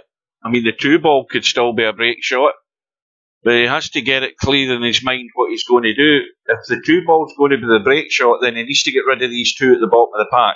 Simple as that. And then go up table and get rid of the 7. So the commitment looks like it could be the 13, the 2, and then the 15, and the 14 is a break shot. So just dropping this in dead weight, no more. But if he runs through, he's then going to leave the 2 ball, because he's going to take these 2 in the bottom rail. And that's the plan. Semi-Prof 4. Any high runs? 40 odd or whatever. What did Larry get? I think Larry's at 240 odds. I think he'd have, no, tell a lie, Larry'd have 56. And then a 40 odd. And you've seen what Cobra's done. That was his highest run, I think. So this is a critical one again. It's going to be up the table, into the middle for the 2 ball. MRS_Bill. 56. And that will do. That's tracking nicely for the break ball.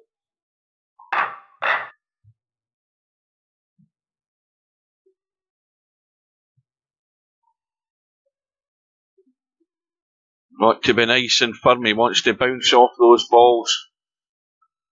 Doesn't want to be gentle.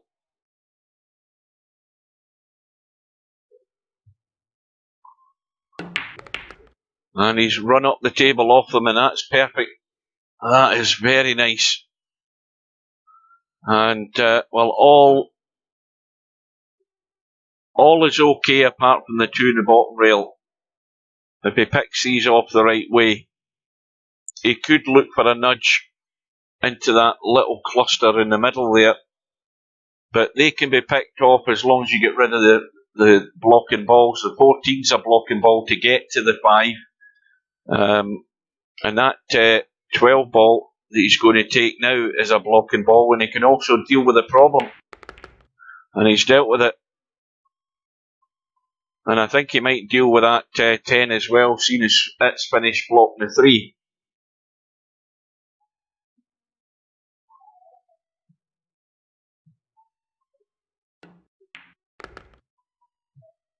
And he's now also created a backup break ball, the 3 ball in the left rail. We've got the 13 in the right rail. We've got the 6 ball at a push.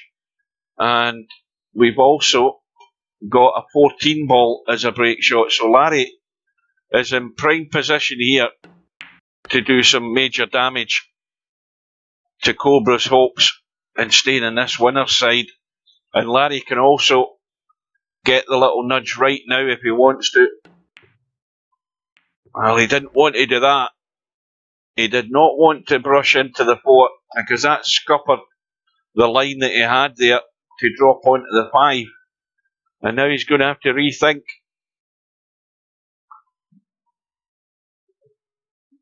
And when I say rethink, just run through and take the 4 and then nudge them. But not too far. Maybe he played for the 4. He could have played for the 6. But if he's played for the 4, he's left it very tight. I think he can get there though. And this should deal with the problem. Well, you can get there, Larry. You can definitely get there.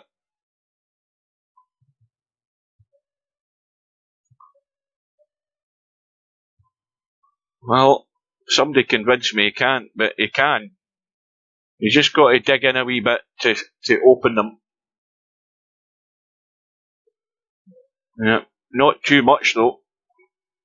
See the cue ball squirting away up the table. He's lucky. He's got the 6, and he can drop onto the 9 if he finishes low enough and open up the 7 and the 1.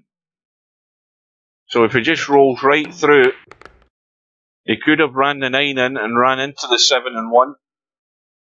And we know the 9 goes from this side, but he has to get good on it to make any effective hit on these 2 balls. He's maybe pinching a wee bit to try and stun down for the 9. If he just rolls through, he could end up just dead straight.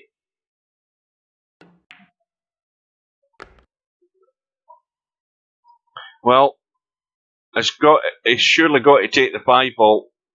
It's his last real good chance to get into them. Because he couldn't rely on leaving it last chance saloon to get good in the 9 from this side. So, plenty of room to get the cut.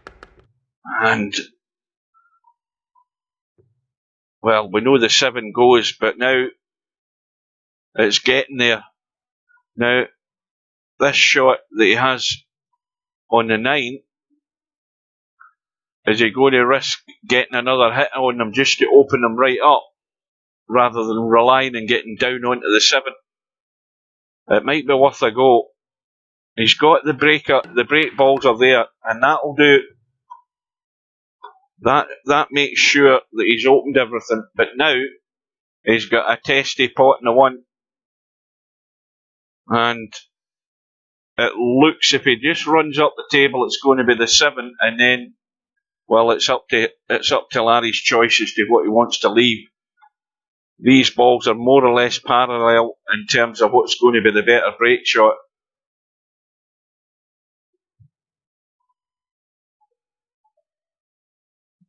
Semi-Prof 4. Sorry Bill, but I uploaded your match to my YouTube channel. So, if anyone missed it, it's on there, and yes, with a blue cloth this time. Smiley face. Yeah, I seen that, Semi. I saw it. You just didn't have any commentary on it, which is pretty poor. You want to get practicing on it.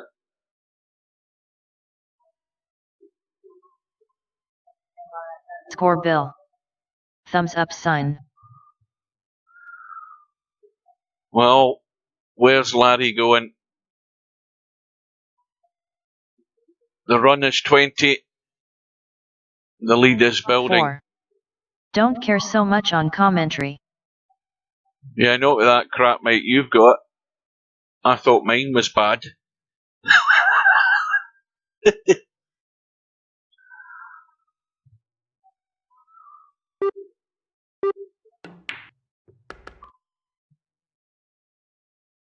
Well,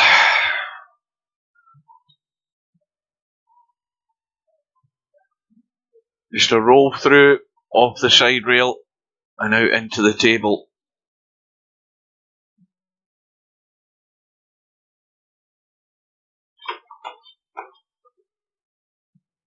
Well, he's got to make sure he gets out far enough here.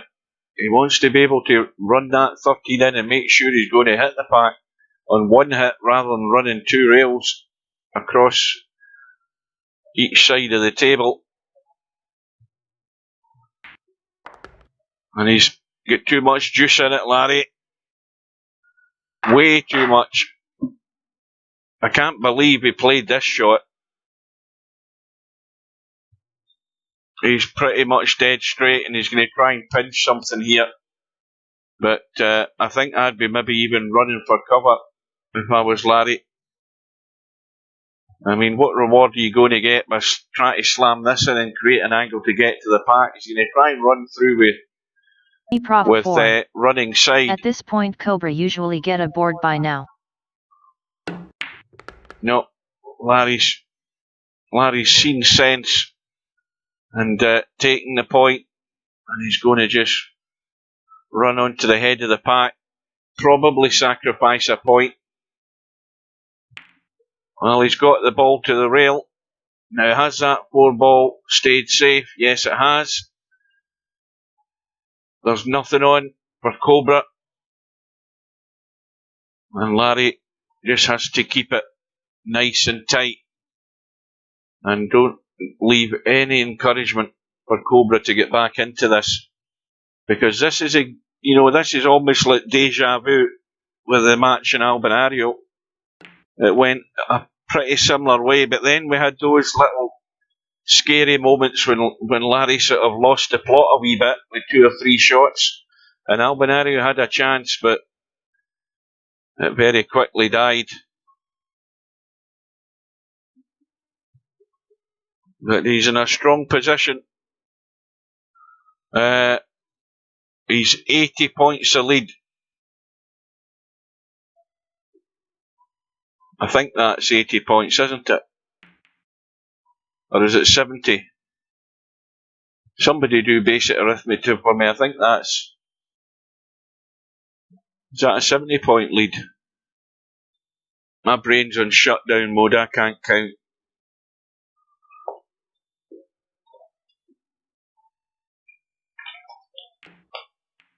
Semi-prof 4.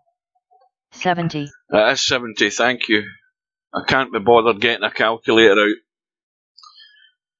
out. Now, what's happened here?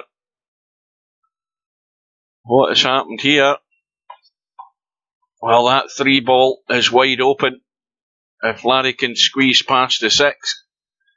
Now, can he get enough of the 3? I think he can. Even if he just tweaks the cue ball a wee bit, it's bound to go in.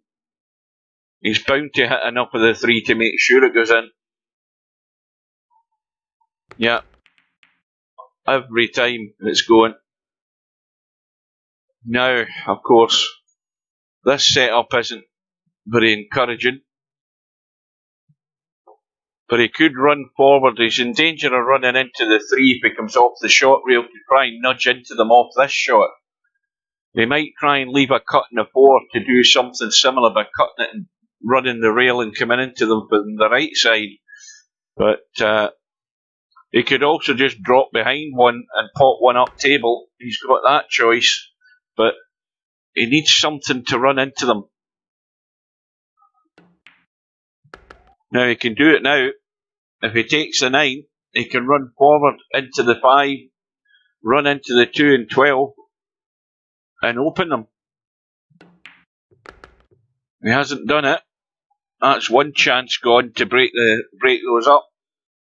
And he was sitting with a not too difficult pot in that 9 to go there, but more importantly, to go there and open them wide open.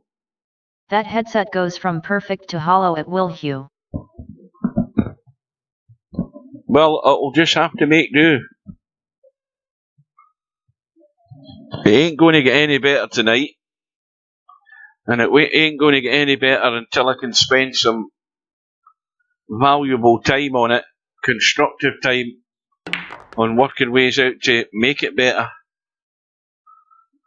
Well, he's tried with that shot to do it, and I still think the 9 ball was a much better shot up table.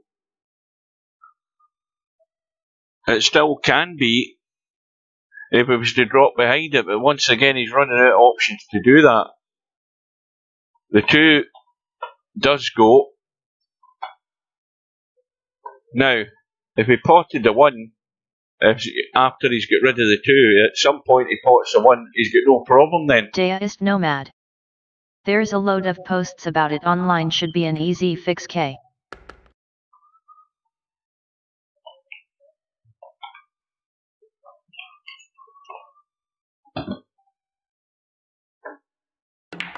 Is that the guy that arrived today and said he was a VP3 player? I think it is that highball guy. And they said it's been years since he played. I think he typed something in the chat. I was messing about with my mic at the time, and nobody replied to him. I think he said, I think he was asking about, he was saying, oh, he was asking about no ladders. So obviously he hasn't looked about the site. And mind you, it's not that easy to find him either. But he might have been somebody under a different name that played in the on the VP3 ladder at one time.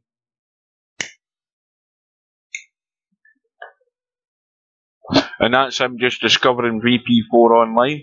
I don't know where he's from. I haven't looked at his flag. Not that that tells you much.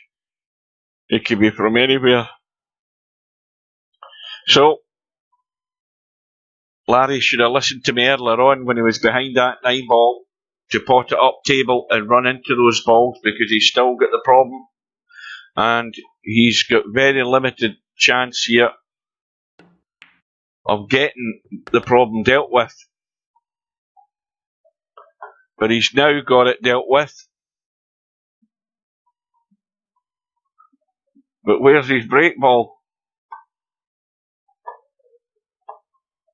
It's going to be one of them, but he's got to just drop behind the 5. Well, he's gone too far.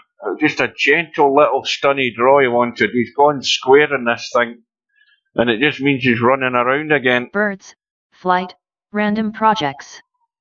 / play the 5. You don't have to put, type slash because you're not in the VP4 chat. Birds, flight, random projects. / everything works out.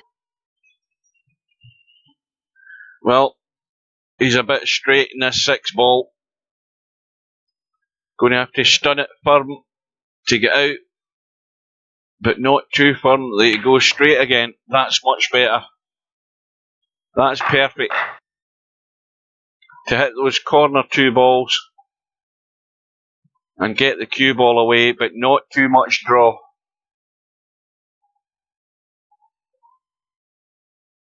Just below the equator. And a nice firm stun and get the pot.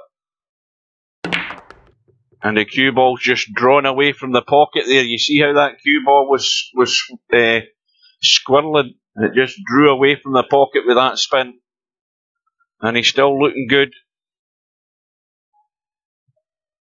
And the lead, well, I think, unless Cobra's going to come up with a surprise here, it is a tall order if he gets a chance to rescue this match.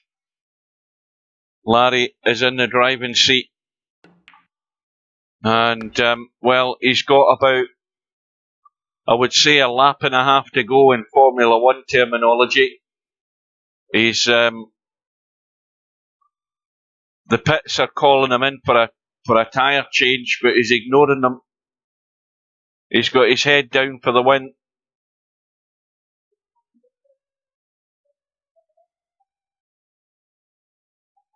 Well, a little jabby stun again off this 9 and just run into them. Jape. You were right, Hugh. That first 4-0 ODD was massive.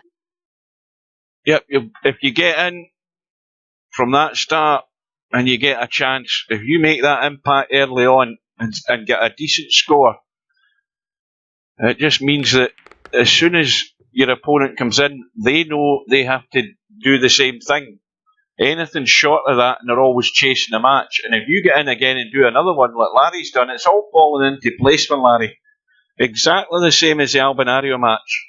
But will it be exactly the same where Larry has a brain fart and does something to give Cobra a chance? Has made a 50 to my -2 start. Yep. And that made it a much better match. That as long as Has could hang in for most of the way, you know, it made it much more competitive than it would have been if Has had got in and got 4 and then farted.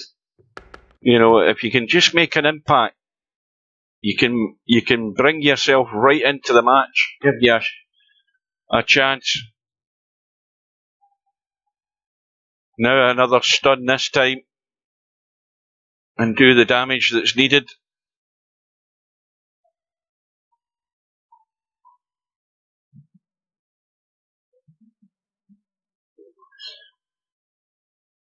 Again, Larry just getting himself lined up, taking his time, making sure that he's aiming properly.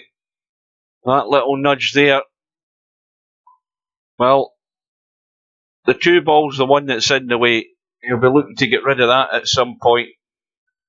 He can do a little stunny draw off the 13. That's what I'd be doing right away here. See that 13 ball? I'd be doing a little stunny draw just to get up there. And he's fallen short from where I would have wanted to be, just to get rid of that too, and immediately have these 2 balls open. Yeah, I think he wanted to be there, and he's fallen short. He can't fool me, because I think that's what he played, just to get up top side of this too, and open them up, or even just, you know, if he'd finished up there, it'd have been even better. He would have just nudged them that wee bit more.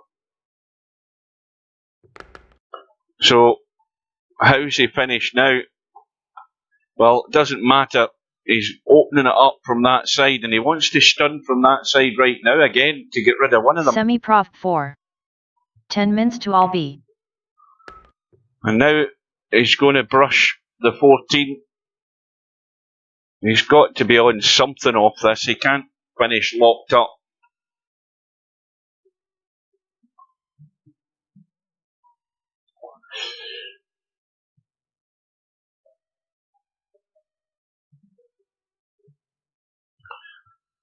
So this match has been on the go for an hour and 51 minutes.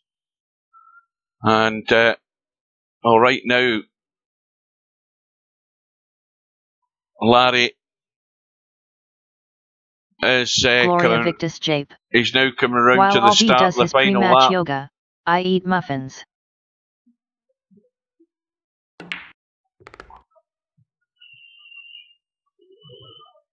Well, it's going to be more than likely the 4 ball. It could be the 3, but if it's going to be that, then it's going to be the 7 ball to get to the 3. But the 3 is just above the pack. It's not perfect. Well, he's now got another option because that Semi-prof 14 4. is prime. Haha, good training, Gloria. Smiley face. Best of luck to you.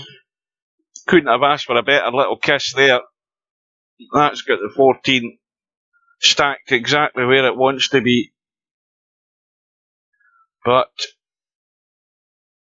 what's the ball to get good on it? Certainly not the 4, really. And he doesn't want to be cutting this to the right middle either, because he's running away towards the 7 unless he stuns and draws off it. So he's maybe going to rethink here. He wants to take the 3, but it's just a little testy one. And he's digging in. And that was the shot. He's got to slow up. He's okay. And now he can take the 4, run into the 2 rails, and get up as high as he can on this 7. He doesn't want to be finishing short. He's got to run. He's got to let it run. And he needs to get up to this diamond here. See this diamond to the left of the pocket? That's where he wants to be. He wants to be there. That isn't bad. That is acceptable. But now it's another one of these testy little draw shots for Larry's mouse. And he's played it well. Just a little stunt. And he's in prime position. The run goes to 27. But his lead is massive. It's coming up to 100. And that, I think, is beyond Cobra at this stage of the match.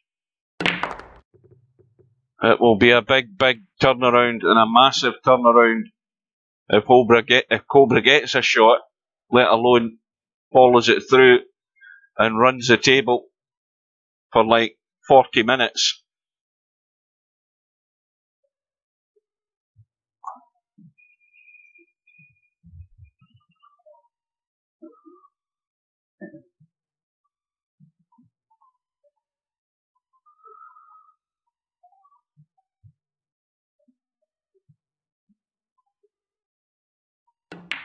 But if Larry comes through in this match, let it be noted that he's taken out 2 of the very strong favourites for this tournament. 2 potential winners. And he may have to do one of them twice at some point if he's going to march on this winner's side undefeated.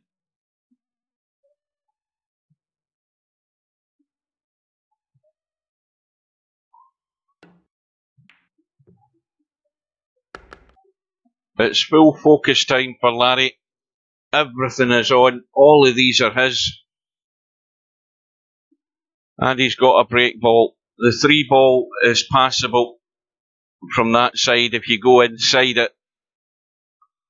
It's a much more comfortable break shot when you're there on the 3 ball because your line to the pocket's a lot easier and your line to the pack is a lot simpler. So if he's committed to that, he's going to have to get the ball that gets him there if that's the option.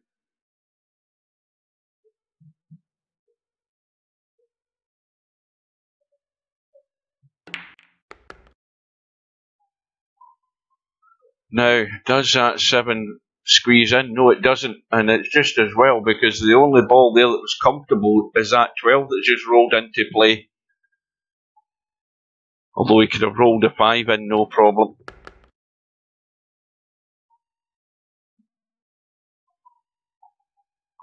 Now he can take the 6, go inside and get onto that 15 if he wants. It's as good a chance as any because he can get back on the 11 and the 7 and take one of them out, take the 2 of them out.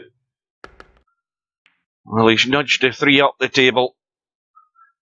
Again, you don't want to be nudging your potential break ball because he's now nudged that to a less prime position than where it was. Now the 8 ball is at the back of the pack on this side. But again, for that to be a good break ball, you really have to be there on it so that you're going that way. You don't want to be here because it's too straight. It means you've got too much to do with the cue ball to get there. So now we're looking for a different way. It could eventually be the 7 ball, because if he does that other option with the 7, it means that he can take the 15, leave the cue ball there, and he's got his break shot from that side into that flat back pack.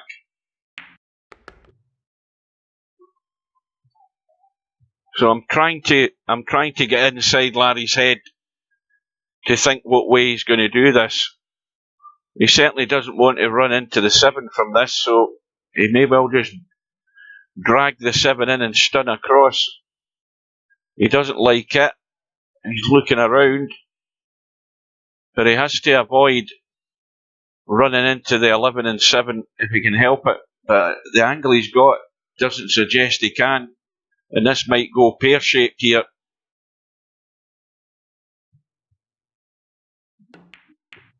Well, there goes the 7. And now it's anybody's guess as to what's going to happen here. The 3 ball has gone up that table. It's not great. The 15 ball is below the pack.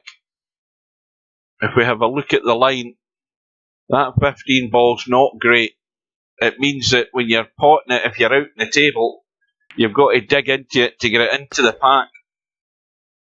You're having to do more work with the cue ball. I mean, if you look at the 7 can be the break shot. Every option's got to be considered. But now we're running out of balls. He has to be committed.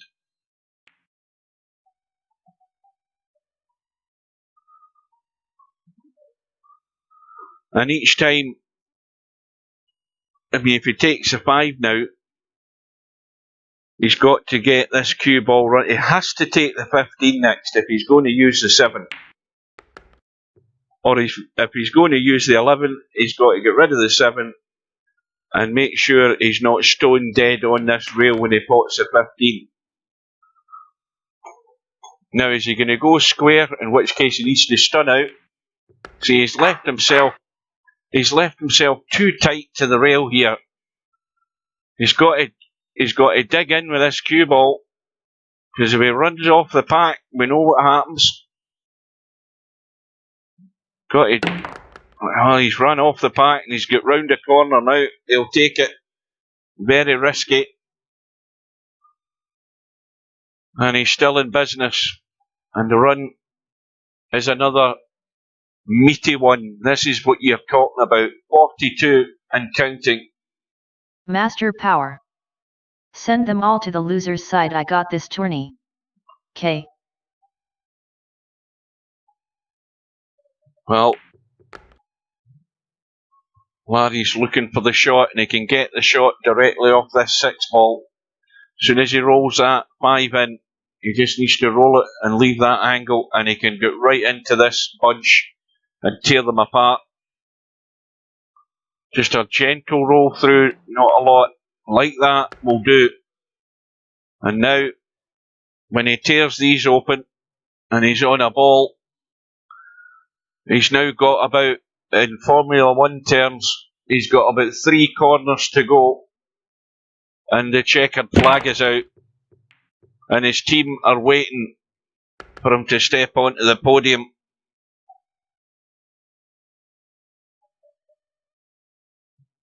Well, if that 13 goes... Semi-Prof 4. You say that about every tournament. Jeroen van Spronsen. Evening all. Is this the hot seat match? No. I don't think it is. I think semi-pro's waiting to play the hot seat match. So, whoever gets through this one will be then into the hot seat match. So the 13's going to go. And Larry is on 47.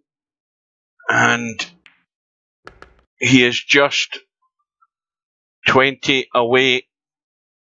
And the Albinario LS3 match is underway.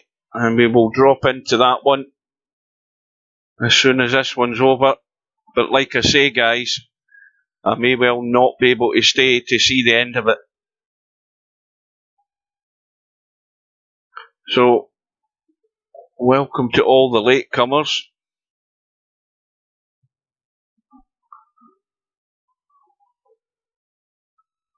Well, nothing to stop him stunning the 2 in, just to run out and finish above the 3 and 4 and take one of them out.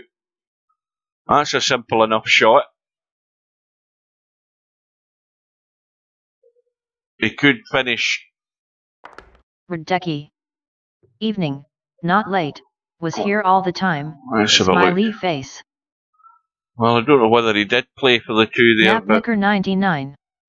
Higgins 3-2 100 break. 3-2. Well, he's going to... I mean, whoever gets to that final is going to have a tough match against that 20-year-old kid Semi-prof from China. 4.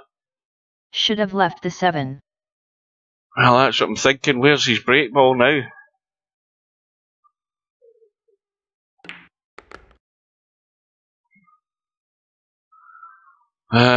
The 9 ball's not good. The 13, it's right at the back of the pack. And again, it's in a tight position to get good on to play a break shot from it. Deist Nomad. Larry doing a John Higgins refusing to leave the table. Well, now he's going to get rid of the 3. The run goes to 51.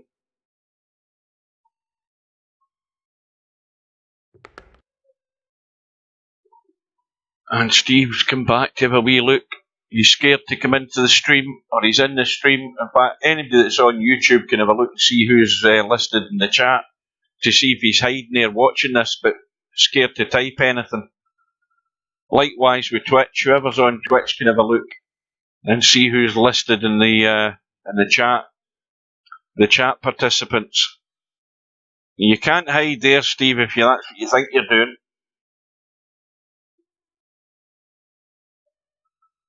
So, what's the break ball? I mean, that 9 ball is way too low to be ideal. So he's looking at getting square on this 13, right at the back of the pack. And that will decide the match, if he can get good off it.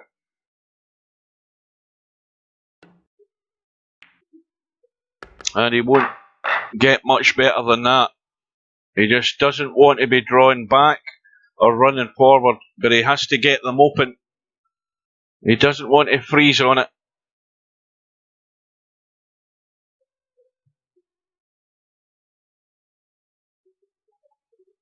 And Larry looking to get himself further up that top 10 high run leaderboard, and he's got a chance. Nomad. If they don't chat, you can't see them. No, you can see you can see chat participants who's listed in the chat. They don't have to chat to actually see that they're there. If they're on the channel, they're in the list of potential chatters, either on YouTube or Twitch. So if he ain't there, he ain't there. You can see Wit, top right icon. Yeah, there's a little thing you need to open to see the chat participants. I think both on Twitch and YouTube. Well, Steve's chickened out. He's gone again. So obviously he's not in the chat. Hotman 66. Why is he scared to join in? Because I ask him questions. That's why. That's why he left the last time and has never been back since the last time he was here. Well, Larry is 10 away. Potman 66. LMAO. The run is 59. He's coming round the crown of the bend in Formula 1 terminology. He's into the last furlong in horse racing terminology. And, well, the only thing that can stop him now would be a puncture, or if his horse tripped over and died 100 yards from the finishing line.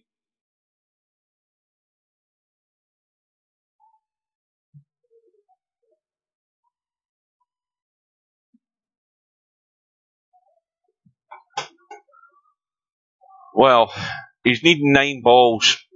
There's one. It only shows 5 participants, but there's 15 watching. Is there? 1, 2, 3, or maybe it does. Let's be honest, I'm never on the chat on any of those channels, so I don't know 100%. He needs 8 balls, so there's 1, 2, 3, 4, 5, 6. There's 6 there for the taking. And so he's not gone far enough to get good on this 3 to break them. He might try the big stunt. This is it to decide the match.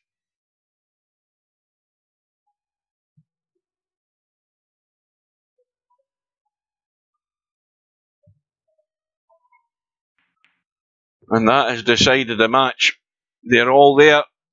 And it's been a strong performance from Larry. Strong and consistent.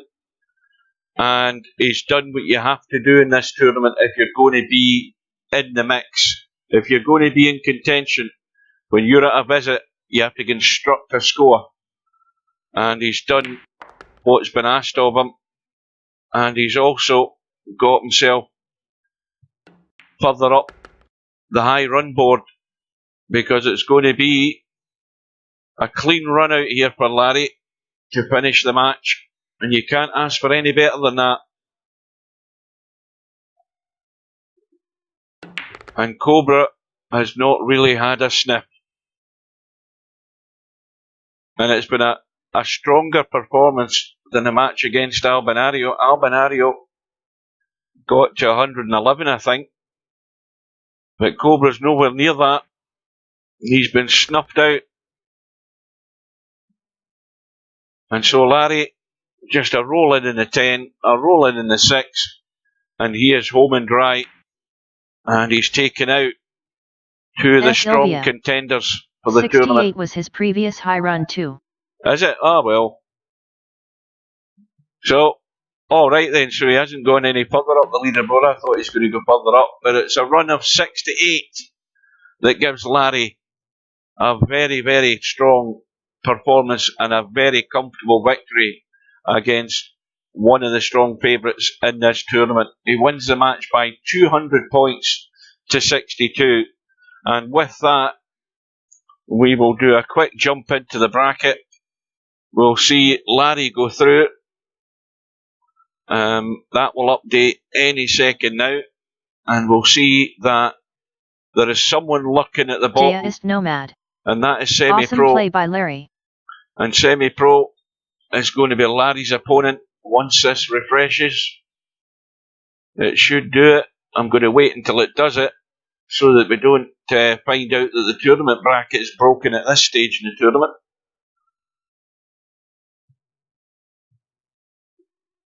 In fact, I'll do it now. There you go. Larry is through to meet Semi-Pro for the hot seat match. And if we look across at the one loss side, we can see that LS3 and Albinario are underway. Albinario has got a 25-point lead. And who the hell's Cobra? There he is. Cobra is now going to be playing McClarkey on that one loss side to survive in the tournament. And with that, we'll move back down and we will jump in to Albinario LS3. And this is Albinario. Well, it looks like his first visit. It looks like LS3's either had a foul break or scratched or whatever. But Albi is off and running. And remember, this is one loss side, so it's just a race to 150. You there, Larry? You still in the lobby, or are you in the stream now?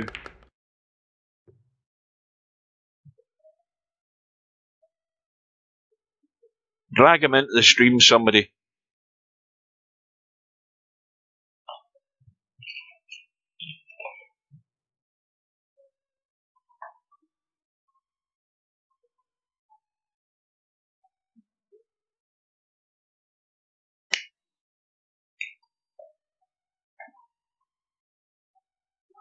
Semi-Prof 4. WP Larry Ul Cobra.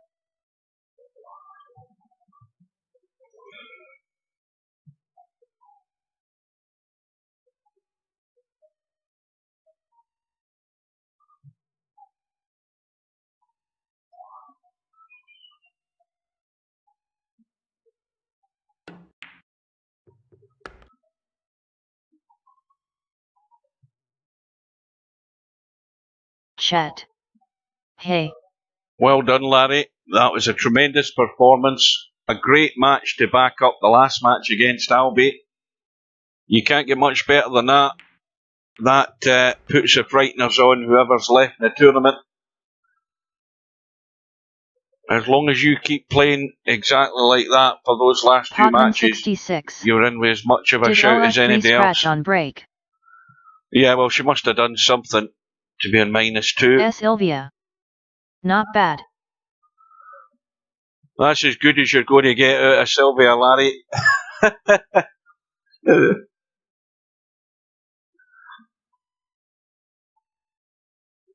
Semi-Prof 4. Thanks, Hugh. Smiley face. Yeah. Larry's not to be taken lightly. He means business. He still needs to get a new bloody mouse, but that's another Chet. story. Thanks. So, Albinario looks as Becky. if he's also meaning business. Change the trackball though. Because Albinario is looking to do a straight run out. Look forward to it. Smiley face.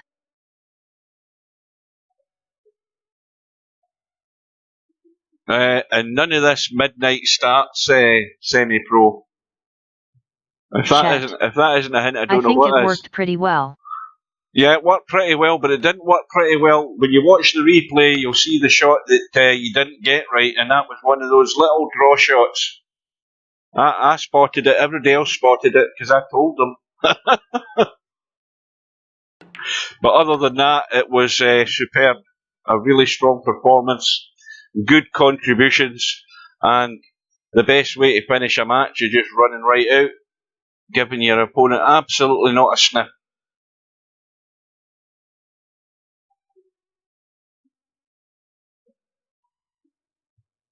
And that's the sort of, as I said in the stream, that's the sort of consistency whoever's left in this tournament has to be doing. That was bad Q-type placement. Yeah.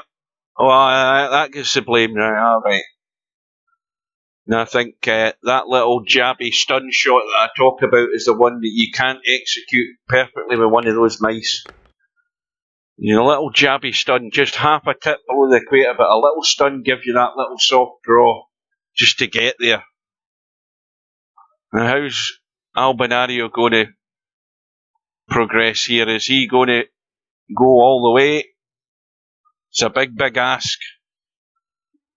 As everybody has found out in this tournament, all these big high runs haven't materialised. Hi everyone. Good evening, Cobra. Chat. Well, I was going to say... I went tip and a half. I was going to say... right. I was going to say, Cobra, you didn't play too badly, but you never actually got to play. Never, not really. I mean, it was just all under control by Larry. You can't argue with it.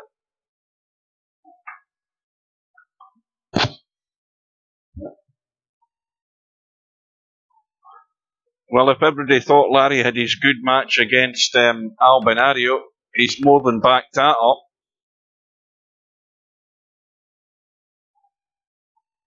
So,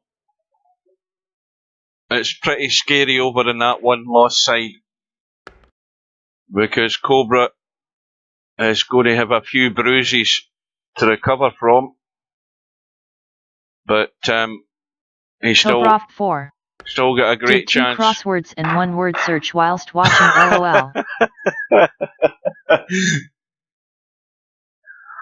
Well, there's always, as long as you've got something to occupy your mind, that's a good thing.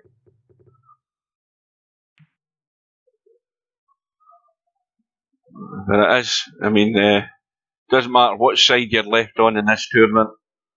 There is not any easy matches now. It's now down to the nitty gritty. It's who's got the bottle. 86-12. Just got back. Did Larry make a big run?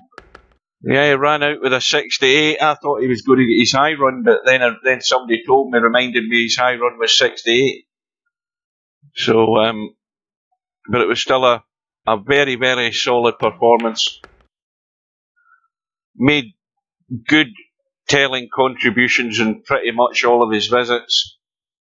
I think if you look at the video, he probably had what? I mean, we're talking about proper visits, not any sort of safety stuff, but I think maybe half a dozen visits at the most, and he scored enough in all of them to win the match from them. Now, no doubt somebody will be sad enough to go and count them. I certainly won't, but I'm going by memory. The contributions were few, but or the visits were few, but the contributions were substantial enough to get to 200.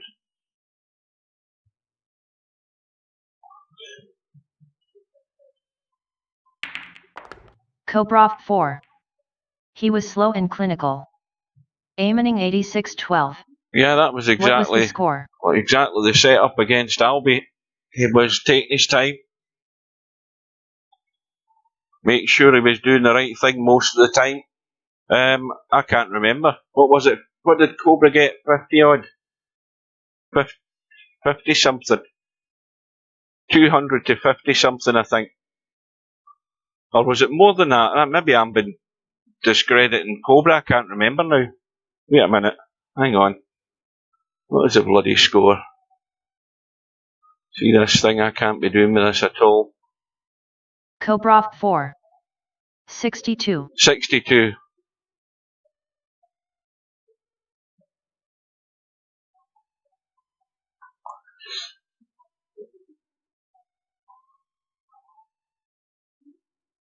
So, Albinario, his run has ended on 47. I've just bloody missed a shot. Thanks. Looking at that bracket.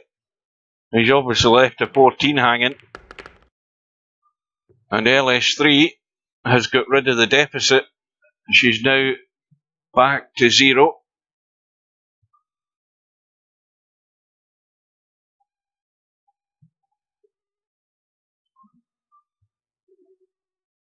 There's a name I've never seen before. Gunner, what does that say? Gunner Ryan 7. Never seen that name. I've never seen that one either. Rick Raftis. They must be gratis. Or have they?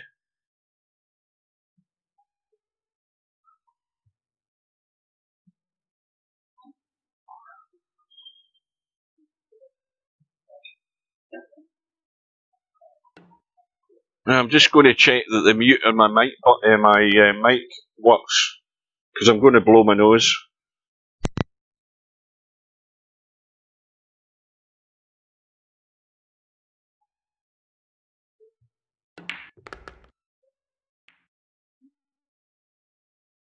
Well, you didn't hear that, did you? That proves it works.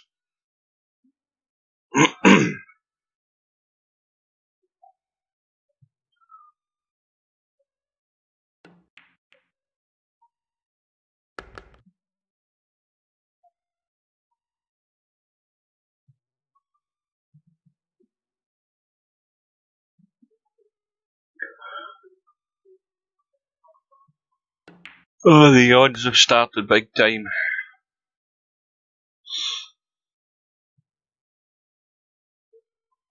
Alright, I'll tell you now, guys. no matter what the score is in this match, I am pulling the plug at 10:30. That is it. I'm not going any later than that.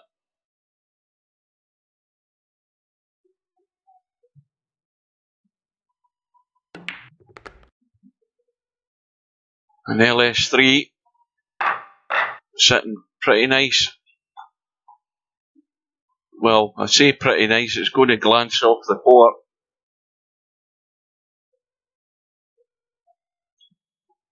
Yeah, she's going to hit the 4.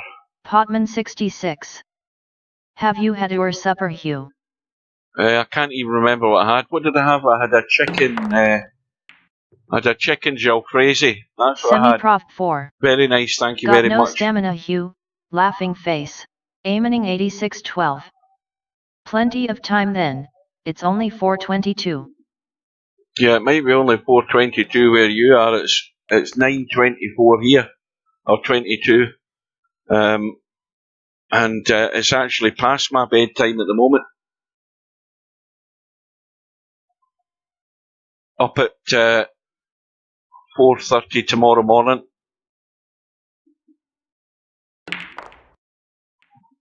Oh, this is, well, it's okay, the one's in play.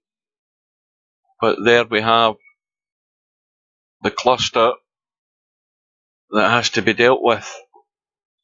I'm just having a look. There's nothing set. Although, let's have a look at that 7. Nope, that's not set to the middle.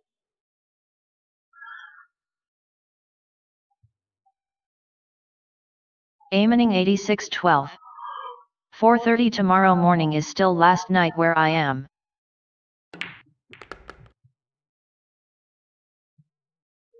Well, that means that you must be in the West Coast if you're in the States. You must be Pacific time. You're 8 hours behind us. Cobra 4. Gloria needs to run 150 now for the 10.30 deadline. Potman 66. Any heavy snow up there, Hugh?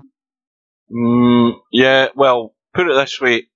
The other day there when that weather front came through, the forecast was it was going to be Aiming 8612. When the front moved Eastern, across the East I'm Coast, only 5 hours behind you. There was going to be snow, and there was sleet when I left the house. Oh no, sorry, that was my day off. There was sleet. It was on my second day off. I was due back at work the next morning. There was a little bit of sleet here, and there was nothing lying, and it then cleared through. But when I went to work the next morning, Glasgow had a fair bit of snow. So it was only 16 miles up the road. There was a fair bit of snow, and there was obviously a lot more over the hills and mountains. Plenty of snow there, but no, we don't get a lot of that here. It really needs to be a bad winter and lots of cold weather for a week or two before we'll see anything. We've had winters like that, but we don't really get it bad here. Cold, yes, and frosty a few weeks ago for maybe a fortnight. We had frost in the ground, but it's not been too bad, although I've had the heating on every day. Every single day the heating's been on. And I've just paid my gas bill. That was £165.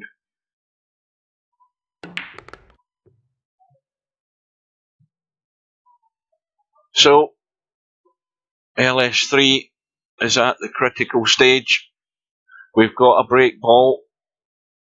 If we take the 7, we're going to be running into the 3. We don't know where we're going to finish. And that's the danger with that shot. So that's why she's going on the long side, just to drop that 7 in. Or the 3, whichever one she wants. But got to get good on the 3 if it's just to draw up the table to get on that line for the 11 ball. And that shot there is ideal, because now with the angle she's got in the 7, she can just roll through and roll through far enough. But if she's brave enough like that, she can play the stunt. The only problem is it's going bolt straight, so it's around the corner, and into the back of the pack, and hoping she doesn't run off it and scratch.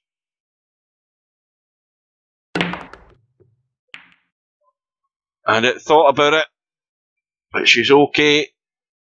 She has a shot. Now, the shot next would be, again, if she wants to, she'd get two choices, but she's dead straight in the 4. That's the problem. Yeah. And slightly the wrong angle in this 14. She might run right through off the rail and out into the table to try and get on the 5. Well, she's kind of chickened out there a bit, because she could have run through another few inches and she would have been perfect to slam into those balls. She can cut the 4 and do it now. But running out of balls again. Got to get it done. And now, it's the big shot. Okay, the 7 doesn't really go comfortably, so you can't try and play for that. Got to go for it off this 4. Yeah, that's no good.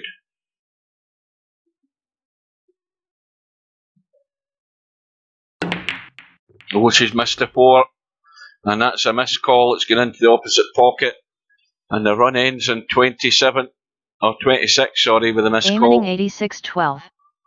10-3-7 combo.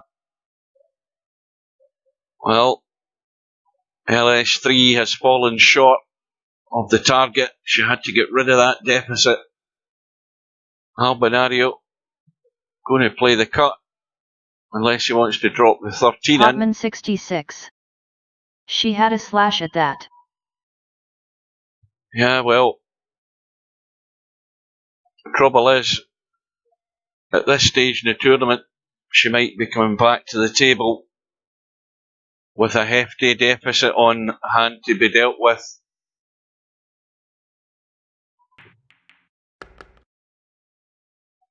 Well, there's the emergency backup ball. 9 ball hanging. That makes it a wee bit more comfortable for Albinario to try and get on a shot, but the problem is, the only one he's got is the 13 or that 4 into the top pocket on the right side, so he might well get rid of it now.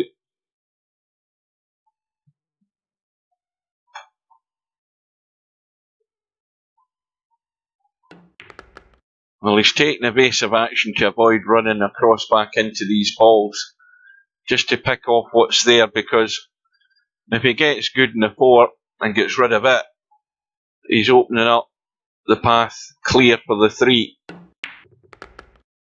And he'll probably do that now. He can get rid of the 4 if he wants. He's also got to consider getting good in the 8 to get rid of it.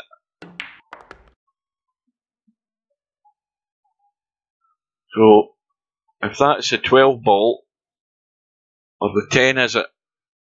I can't be bothered really looking, but it is, it's a 10. So then he can deal with the 8 if he wants. Now, where is the break ball though? The 12 could be it. In fact, out of those lot, it's the only one.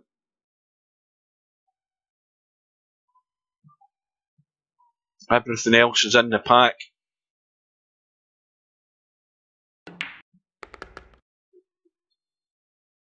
And the 13 may well be the second last ball, which gives him plenty of room to get out and around for that break shot.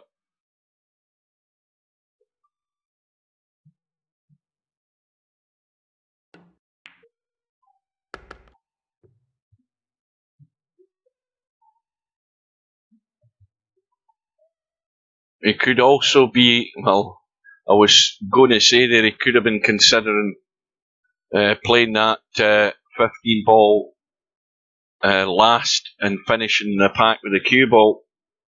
There was never a guarantee he would get good enough on it to be able to do that, so he's going to have to just run off the rail, get around and out, but not too straight.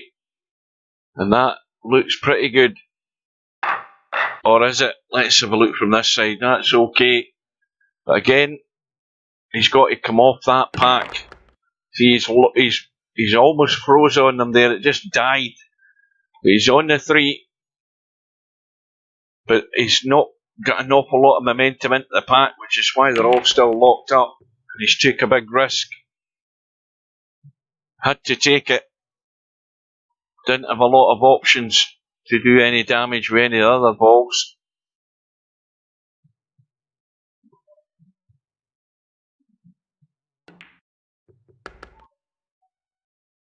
And all of these are all Albinarios. And the lead is getting a bit scary here for LS3. That visit of 24 is, well, it's very quickly going to be snuffed out on Albinario. That could have went really awkward.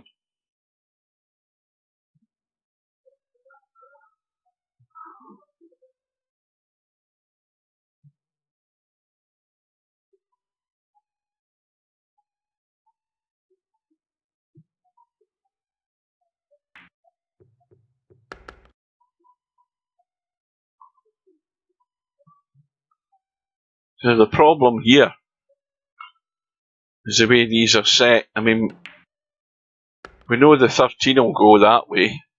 It might even go in there past the 2. He might be looking for a nudge here off this 4.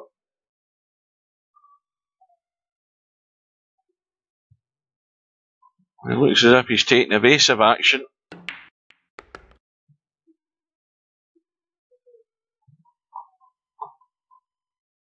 Well, he's got to come around behind these and try and get on maybe the 13 if he can. Or at least get on something that's going to allow him to nudge into them. He's a bit in no man's land here. Now, has he gone far enough this time? Yes, he has. Well, I would suggest that he's as good as he may well be on this 13, just to nudge those. I mean, he could take the 13 and knowing that when he takes the 9, that opens those balls up. But that 9 is the break ball. So this is not looking good here.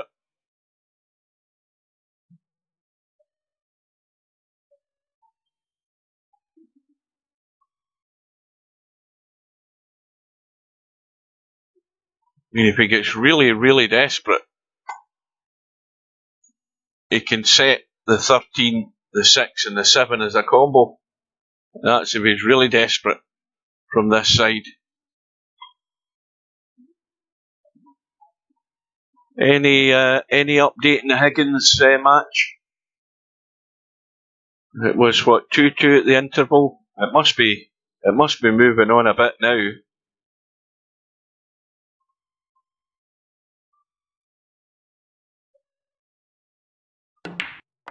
Against Gilbert, I've just remembered his name. Well, this is a shot this time. But is he going to avoid moving that 9 ball? He might play this gentle. Yeah, he's trying his best not to disturb the 9, but he's going to have to take it. And now he's going to have to rethink, because the 7 is no good. And this is tough.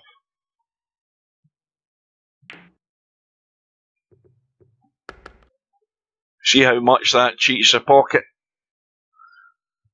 And this isn't ideal either. It's going to be from the bottom side. The run is 25. The lead is building up. So he's going to catch the middle of the pack here by the look of it. Yeah, he's caught the left side. And he's got them open. He's got plenty available to construct Deist Nomad. What might be 4-2 Higgins. An insurmountable lead for Albinario.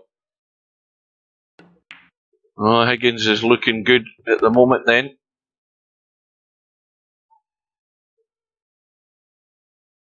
Well, it'd be a good tournament for Higgins to win because he's been to the last, well, no, not this year was it, but he's had 3 World Finals. He's got the new cue with the new brass titanium ferrule that Dennis Taylor called it. It's taken him a couple of weeks. He was struggling a bit with it. He was misjudging certain shots when he was in the last big tournament he was in, but I'll tell you what now, he seems to have found the line with it. It definitely was working for him last night. I've said it before, that's the best I've seen him played in 10, 12 years.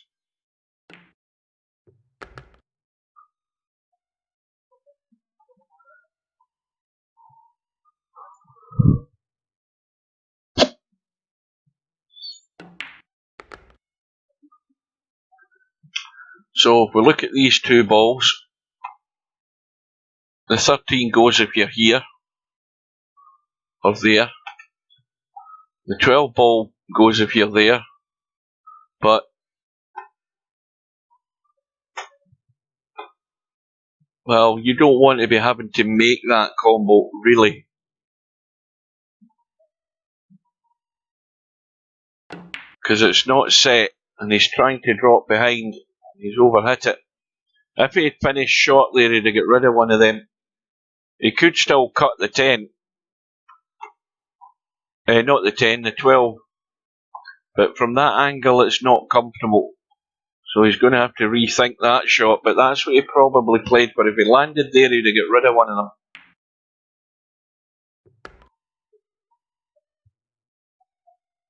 And Albinario moving on to 80. 80 points to 24. The run is 33. But once again, given the chance, this is what you have to do now in this tournament. Your 10 and 12 visits that lots of players have been doing don't work when it gets to the business end. You have to be getting those 30 odds, and you have to be converting some of them to 50 odds and 60 odds and more, just to make a statement, let people know you're in it, let people know that you will score given a chance.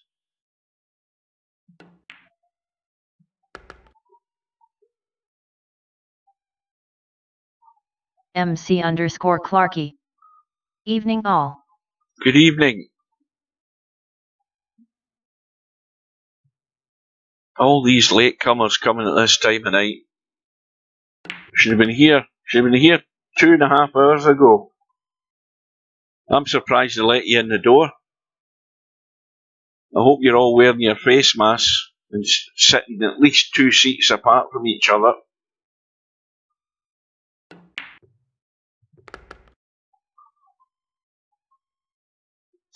So, the break ball will be the 3. That 7 is dead there. And now he's in perfect position just to drop it in dead weight if he wants a little kill. Again, he could have done with a bit more on that. He may well get the firm stun, catch the corner. No, you see what happens. He's okay though, but you see how that stun is just killed stone dead by those wall of balls. You're really lucky to end up in a choice of shots there, Albie. Really lucky. But the run continues.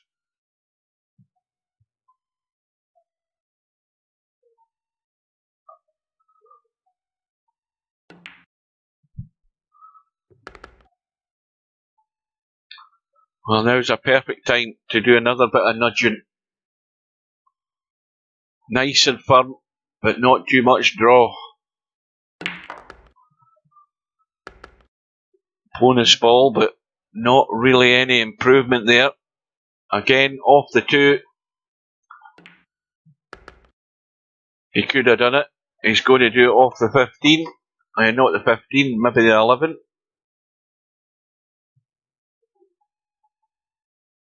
Maybe not.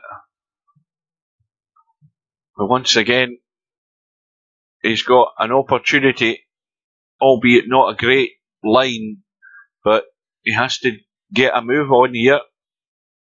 MC_Clarky. Could only pop in. I'll catch the matches on replay. Thanks, Hugh.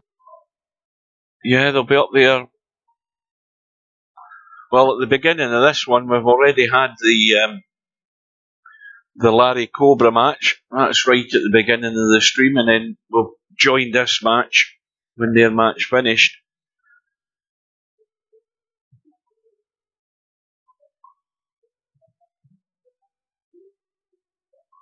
So Albinario is working hard.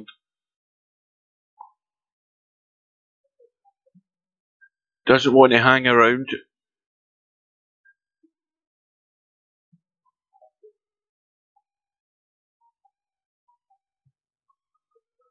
He might be playing a little nudge again here with this angle he's got in 11.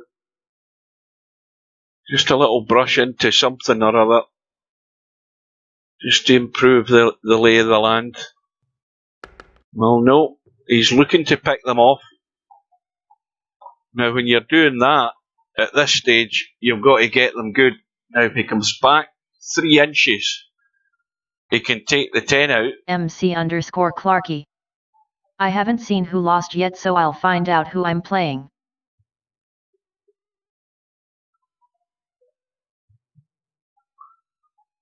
Well, I could show you the bracket right now, but I won't.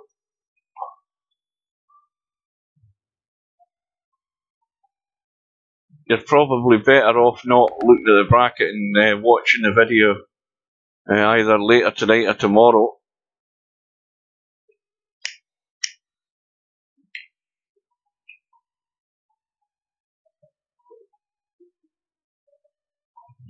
Well, there's your one top-down view for the evening, folks. I hope you enjoyed that.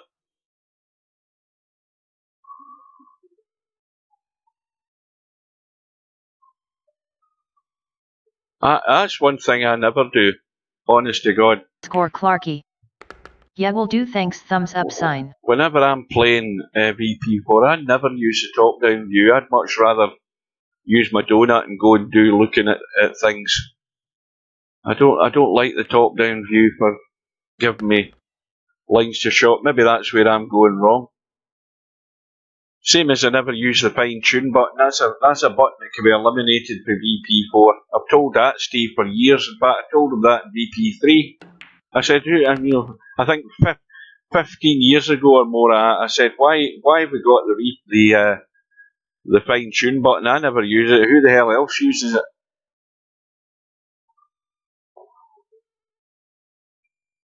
It would take you 10 minutes to use the fine-tune button to get you anywhere you wanted to be anyway. With a line of shot. Cobra 4. I only use the donut. Yeah, that's the only thing I've ever used.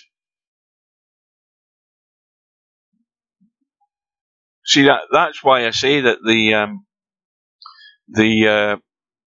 I mean, for example, what the hell button is it again? I'm talking about the fine-tune button can be used for a pass partner button. Instead of having to get into the menu to pass partner when you're playing doubles for them to break. It could be a button that's actually in the game that you can use to pass the partner. So you could use the fine-tune button to do that. And it's in a handy place anyway. It's down the bottom of the keyboard. So you should eliminate the buttons that nobody ever really uses. I've yet to meet somebody that says, oh, I use it all the time. I've never met anybody that said to use the fine-tune button in PP. Not in all the years I've played it. It's just a dormant button. And the other thing is, in VP4 offline, I never use any of the trick.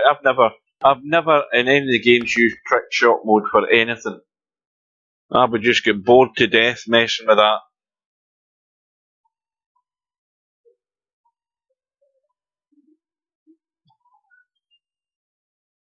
Once again, the angle's there. Not a great angle, and he may well have just Bedhead locked _ himself sway. out. I use it maybe once a year. Well, that's once more than I've used it in 20 years. Now, what's he got here? Not a lot. He's locked out. And that's the danger when you don't have that good angle. Is that stun, because it just can die against a ball or die against a wall of balls in the pack. And he's given it a good look, but I'll tell you what, as much as I'm looking, I can't see a lot on for him.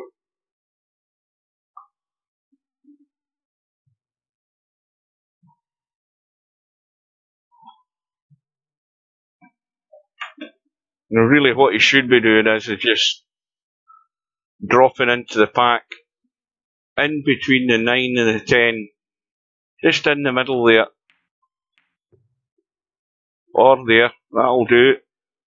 So the run ends on 56, but more importantly, the lead is whatever it is, 103 to 24.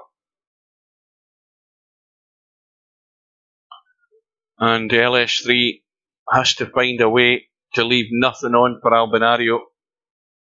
There's no safety up the table. Now is she looking at this combo in the 4? She's looking at the 7, onto the 4, and the kiss off the 12 into the corner. Big, risky shot, if that's what she's lining up. It looks like it. The 4's going to be called. No, she's calling the 7. Well, it does go, but it's a tight and tough angle. That is just pushing the boat out too much. And like I say, when a player ends up in a big deficit, they do start to take some desperate moves, and it just falls into the opponent's hands. The one who's got the big lead has been given a gift of a start again. Well, he might want to get the big beefy shot here to again disturb them. And that has a possibility of being LS3's last shot.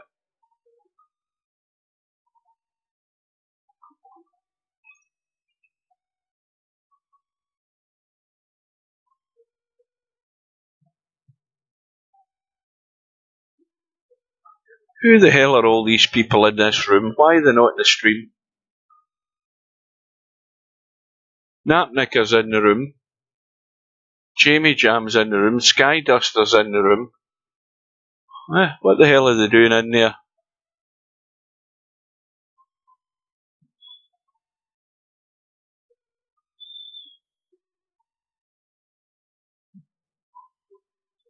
Oh, that's tight.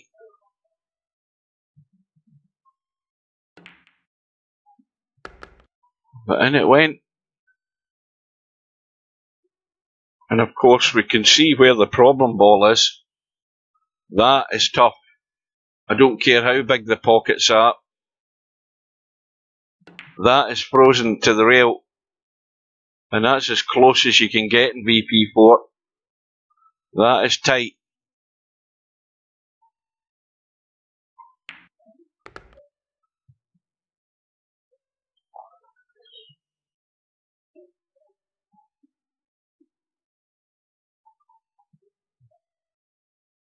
And Albinario would love a ball that he can pot where he knows he can run into that 15 ball. He needs a hit on it. Anything would do as a hit. Even a double kiss is bound to bring it off the rail, because where it's stuck right now is extremely tough to land on it to make sure that ball stays flush to the rail.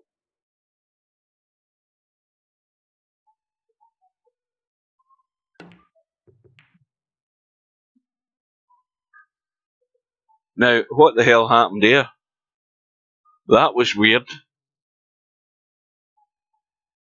I think Albinario was thinking about that ball stuck in the rail, and he's had a brain fart. The run ends on 4, and what we thought might have been LS3's last chance turns out it's not. But she's got the problem. Maybe that was Albinario's tactic. He doesn't want to have to deal with it.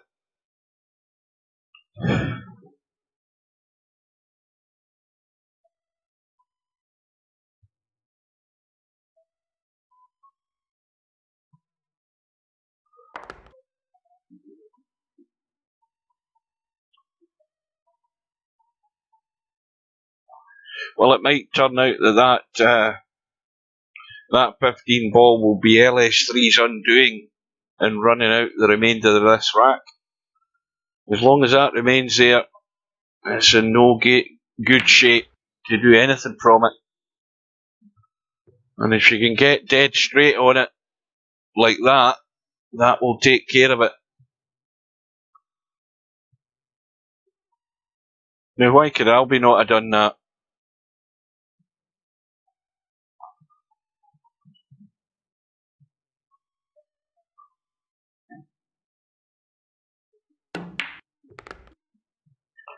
So now we're looking at where the break ball is, and she's got the 12, and it's going to have to be either the 5 to leave that 12, or take the 12 and just run it in slowly and take the 2 up the table and leave the 10. Get that 5 and leave the 10 as a break shot.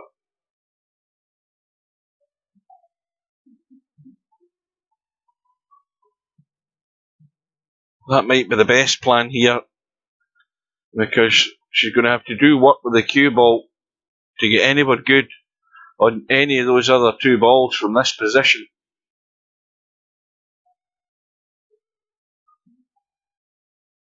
Now she's looking to go around the table. Well, it might still be the 10 ball, because this cutting the 10 ball I don't like, for the simple reason you have to take evasive action to avoid the 12. And then are you going to be good in the 2? You've got to take your medicine. I think it'd be much better to take that 12 ball and roll through for the 2 and leave the 10 from the middle of the table as a break shot.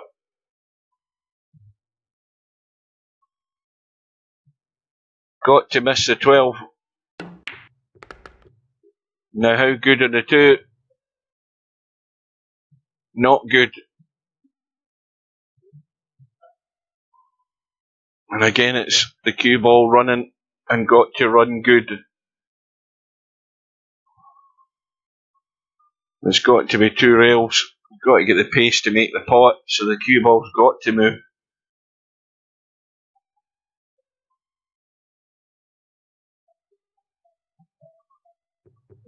It's got to come out. That will do. Played it very well. Absolutely perfect. And again, nice firm stunt, but a wee bit, a half a tip below the equator to come away from that pack. And that is exactly what you want. Keep that cue ball in play. 14 balls the escape route. The other one would then be, what's that ball there, the 13, no, the 11. Because there's nothing else on.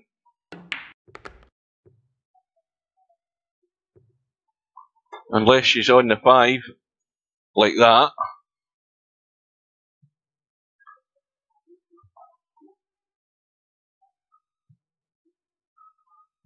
But it is a tall order. She's got to stay at the table to at least 10:30, and then I'll go to bed and wish her good luck for the remainder of the match. That's what we're talking about here.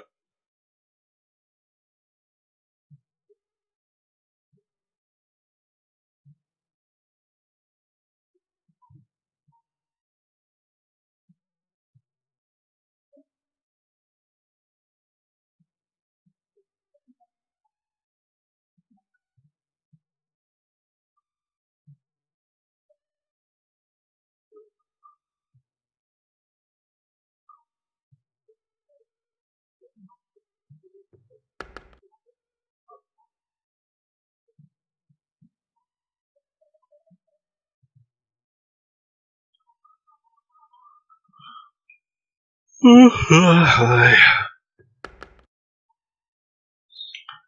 this is the one that she could do for some damage, but she's not taking it. 9 ball remains there.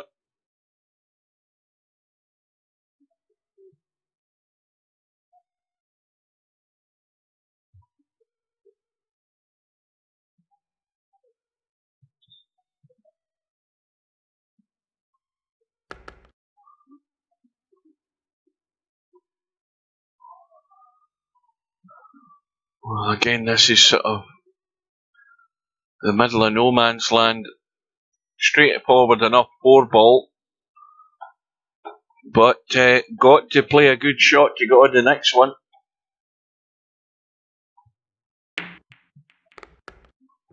And that 2 ball stayed in play, but we've still got the issue that could have been dealt with off that 9 ball.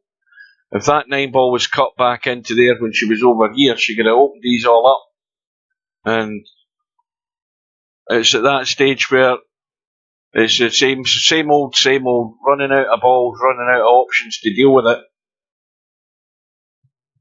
And if she cuts the 5, the 10 ball will probably brush the 2 ball towards the bottom rail.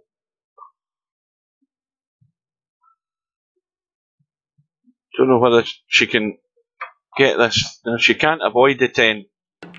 2 ball go back to the bottom rail. And this is where she's got to be brave.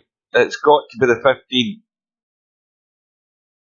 And it has to be stunned firmly in. And a little bit of draw to nudge the 1 and brush the 7 and open them up.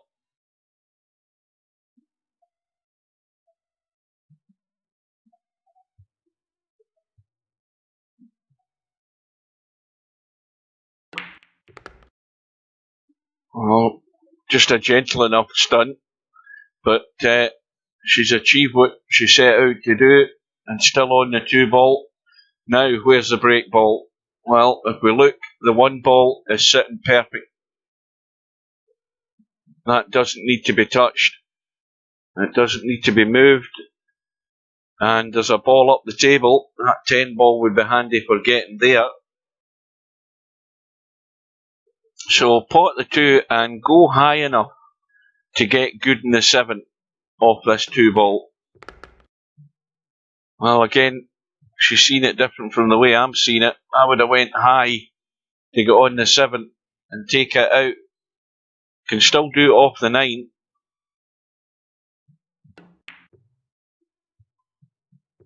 She's run a wee bit further into the table, so the problem with this is she's running into the 6 at this high angle. And that cue ball does not want to be brushing off the 6. So, delicate enough, and now it's going to have to be a change of plan here. It's going to have to be the 10. And then it may well be playing for the 1 and leave the 6. Of course, I've said this before, this is of course a critical point in progression here for LS3. She's 64 points behind. Well, it's going to be the 1.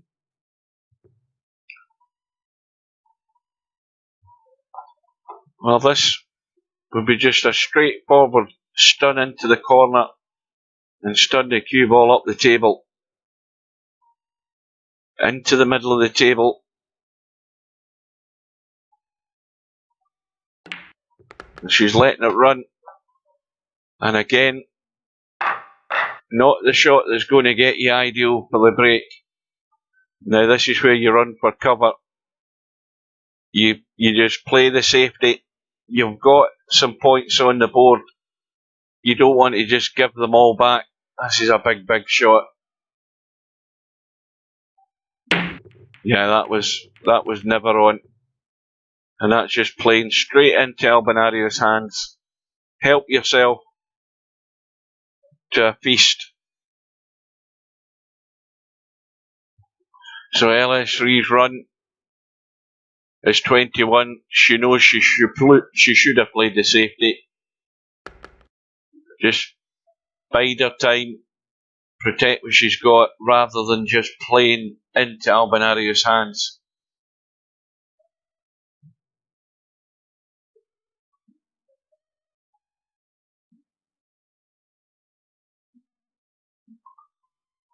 That cue ball would have been tucked away if that was me. I would never have entertained taking on that shot.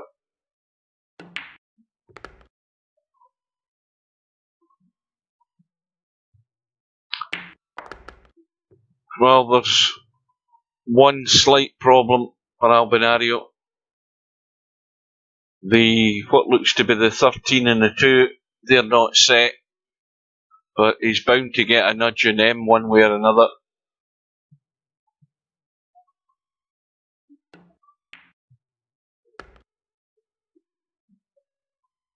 Now he could try something now. It's a bit far-fetched to be going for it, but he could possibly draw across and run into them, but he's not risking it that way. He's trying to get it an easier way, and that's the easier way. A little run into them just to brush them open, and that will do. Now he can tuck that 4 ball down the rail. That gets rid of it.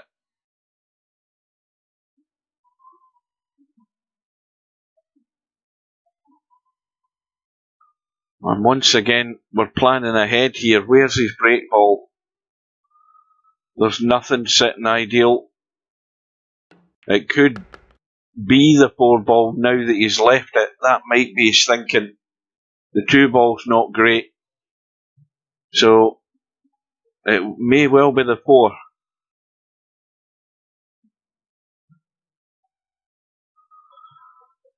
So if that's the case, then the 2 ball is a blocking ball to this corner pocket.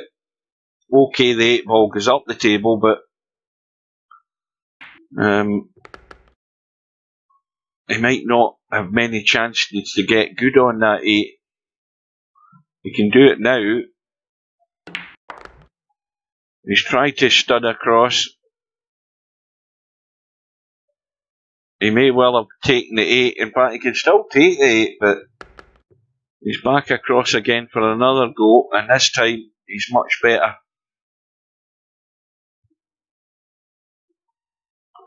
And if you can see the 7, he prefers taking that first just to be able to roll the 8 in, but he could take the 8 if he wanted. Plenty of room. But he's refusing it. So 7 into the middle, then the 8 ball, and out for the 4. And Albinario is on 119, 31 away.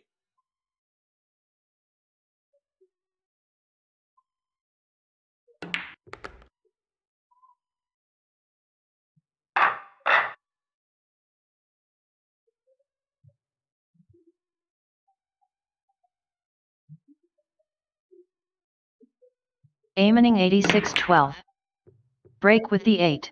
Well, that cue ball, it stunned into them, and then it still went forward, and they've all opened very nicely.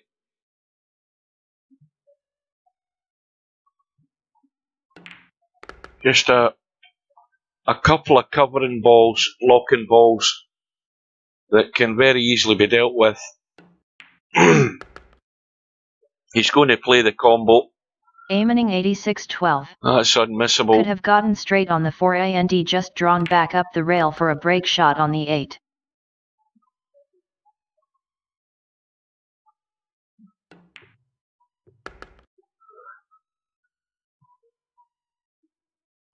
Well, Albinario's looking to finish it off here. And I go back to that shot that the LS3 had. She could have played a better shot to get on that break ball, but from the position she was in, there's no way she should have took that on, because that now could very well be her last shot, and her last shot in the tournament. But she's still well up the leaderboard on that top 10 high run. I think she's in third place. Master Power. On 94. Send Albie, he's getting F taken out. K.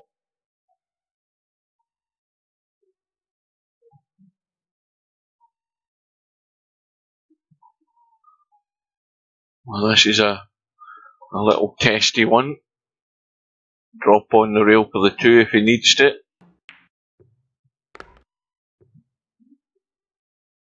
Take the 15, but again, we're running out of balls here. He's got enough angle just to get down for the 11. And the 2 ball will be the break ball.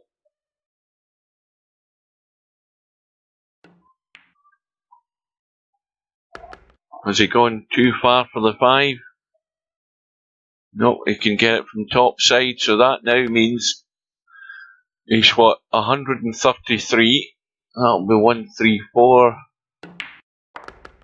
He's going to need another rack after this one. If my calculations are right. That's 135. Yep. He's going to have to do it all again. And this time though, the cue ball has locked. And he's got a very tricky cut on that 10 ball.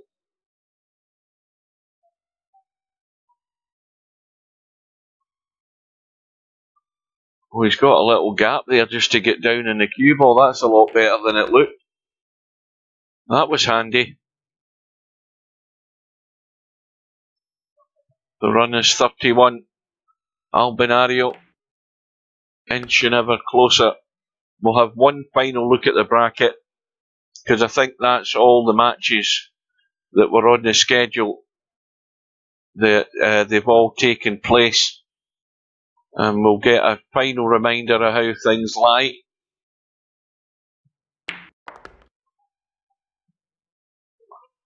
But Larry has well and truly thrown his name in the hat as a contender for the tourney. 2 very solid performances in his last 2 matches against 2 very good players.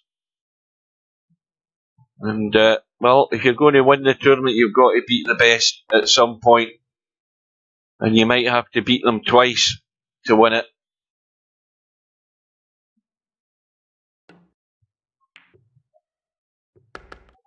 But it's going to be a titanic battle.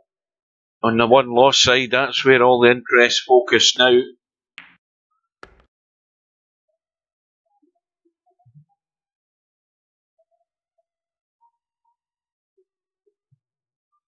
And so we've been on for 3 hours and 10 minutes tonight.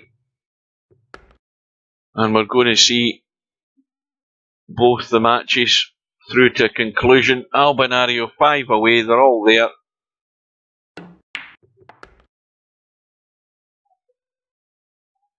And it's been a solid performance from Albi, but let's be honest, he's been helped with that from that last shot by LS3. She knows she shouldn't have taken it on. That was last chance saloon too soon, that move by LS3. Should have kept it tight, took the points and run. Because this is what can happen when you make the wrong shot choice. At this stage in the tournament, it's cutthroat now.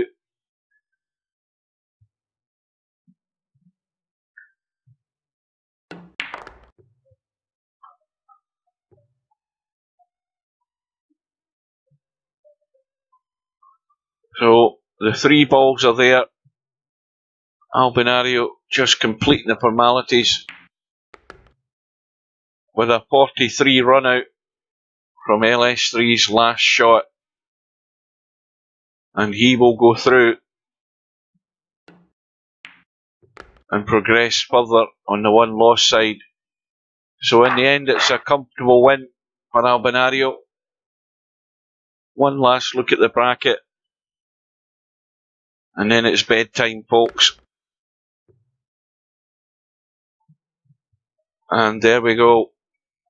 So now, this will update, no doubt. If we just run from the top to the bottom, we'll see Potman 66. McClarkey Cheers, Hugh. is going to be playing Cobra on the one-loss side. Further down, we'll see that Albinario is through. That is still to update. There we go. I was just about to refresh it. And Albinario is through to play Stubb. And I hope to God it's not bloody midnight. Radecki. Or I hope it's on Tuesday. Hugh. Tuesday or Wednesday. And the winner of that match, Albinario and Stubb, will go through to play Hazard. And Hazard put up a good performance in that last match. So he's still in with a chance, although he will be the outsider. And then, of course, over on the winner's side, if we can get this to work. I hate this bloody thing. It just does my head in.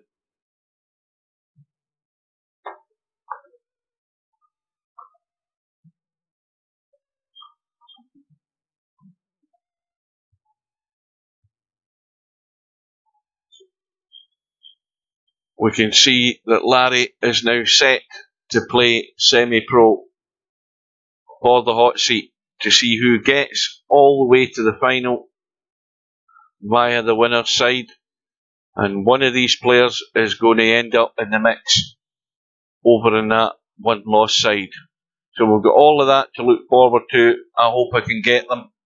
And so with that, folks, it's been a long day, a long night. Good night. Thank you for watching, guys. Thank you for your company. I will work on the mic, but it might have to do until the end of the tournament. So until we meet again, do stay safe. Keep your distance, wear your mask, have a coffee, and I will see you again whenever it might be. Until then, I'll bid you good night.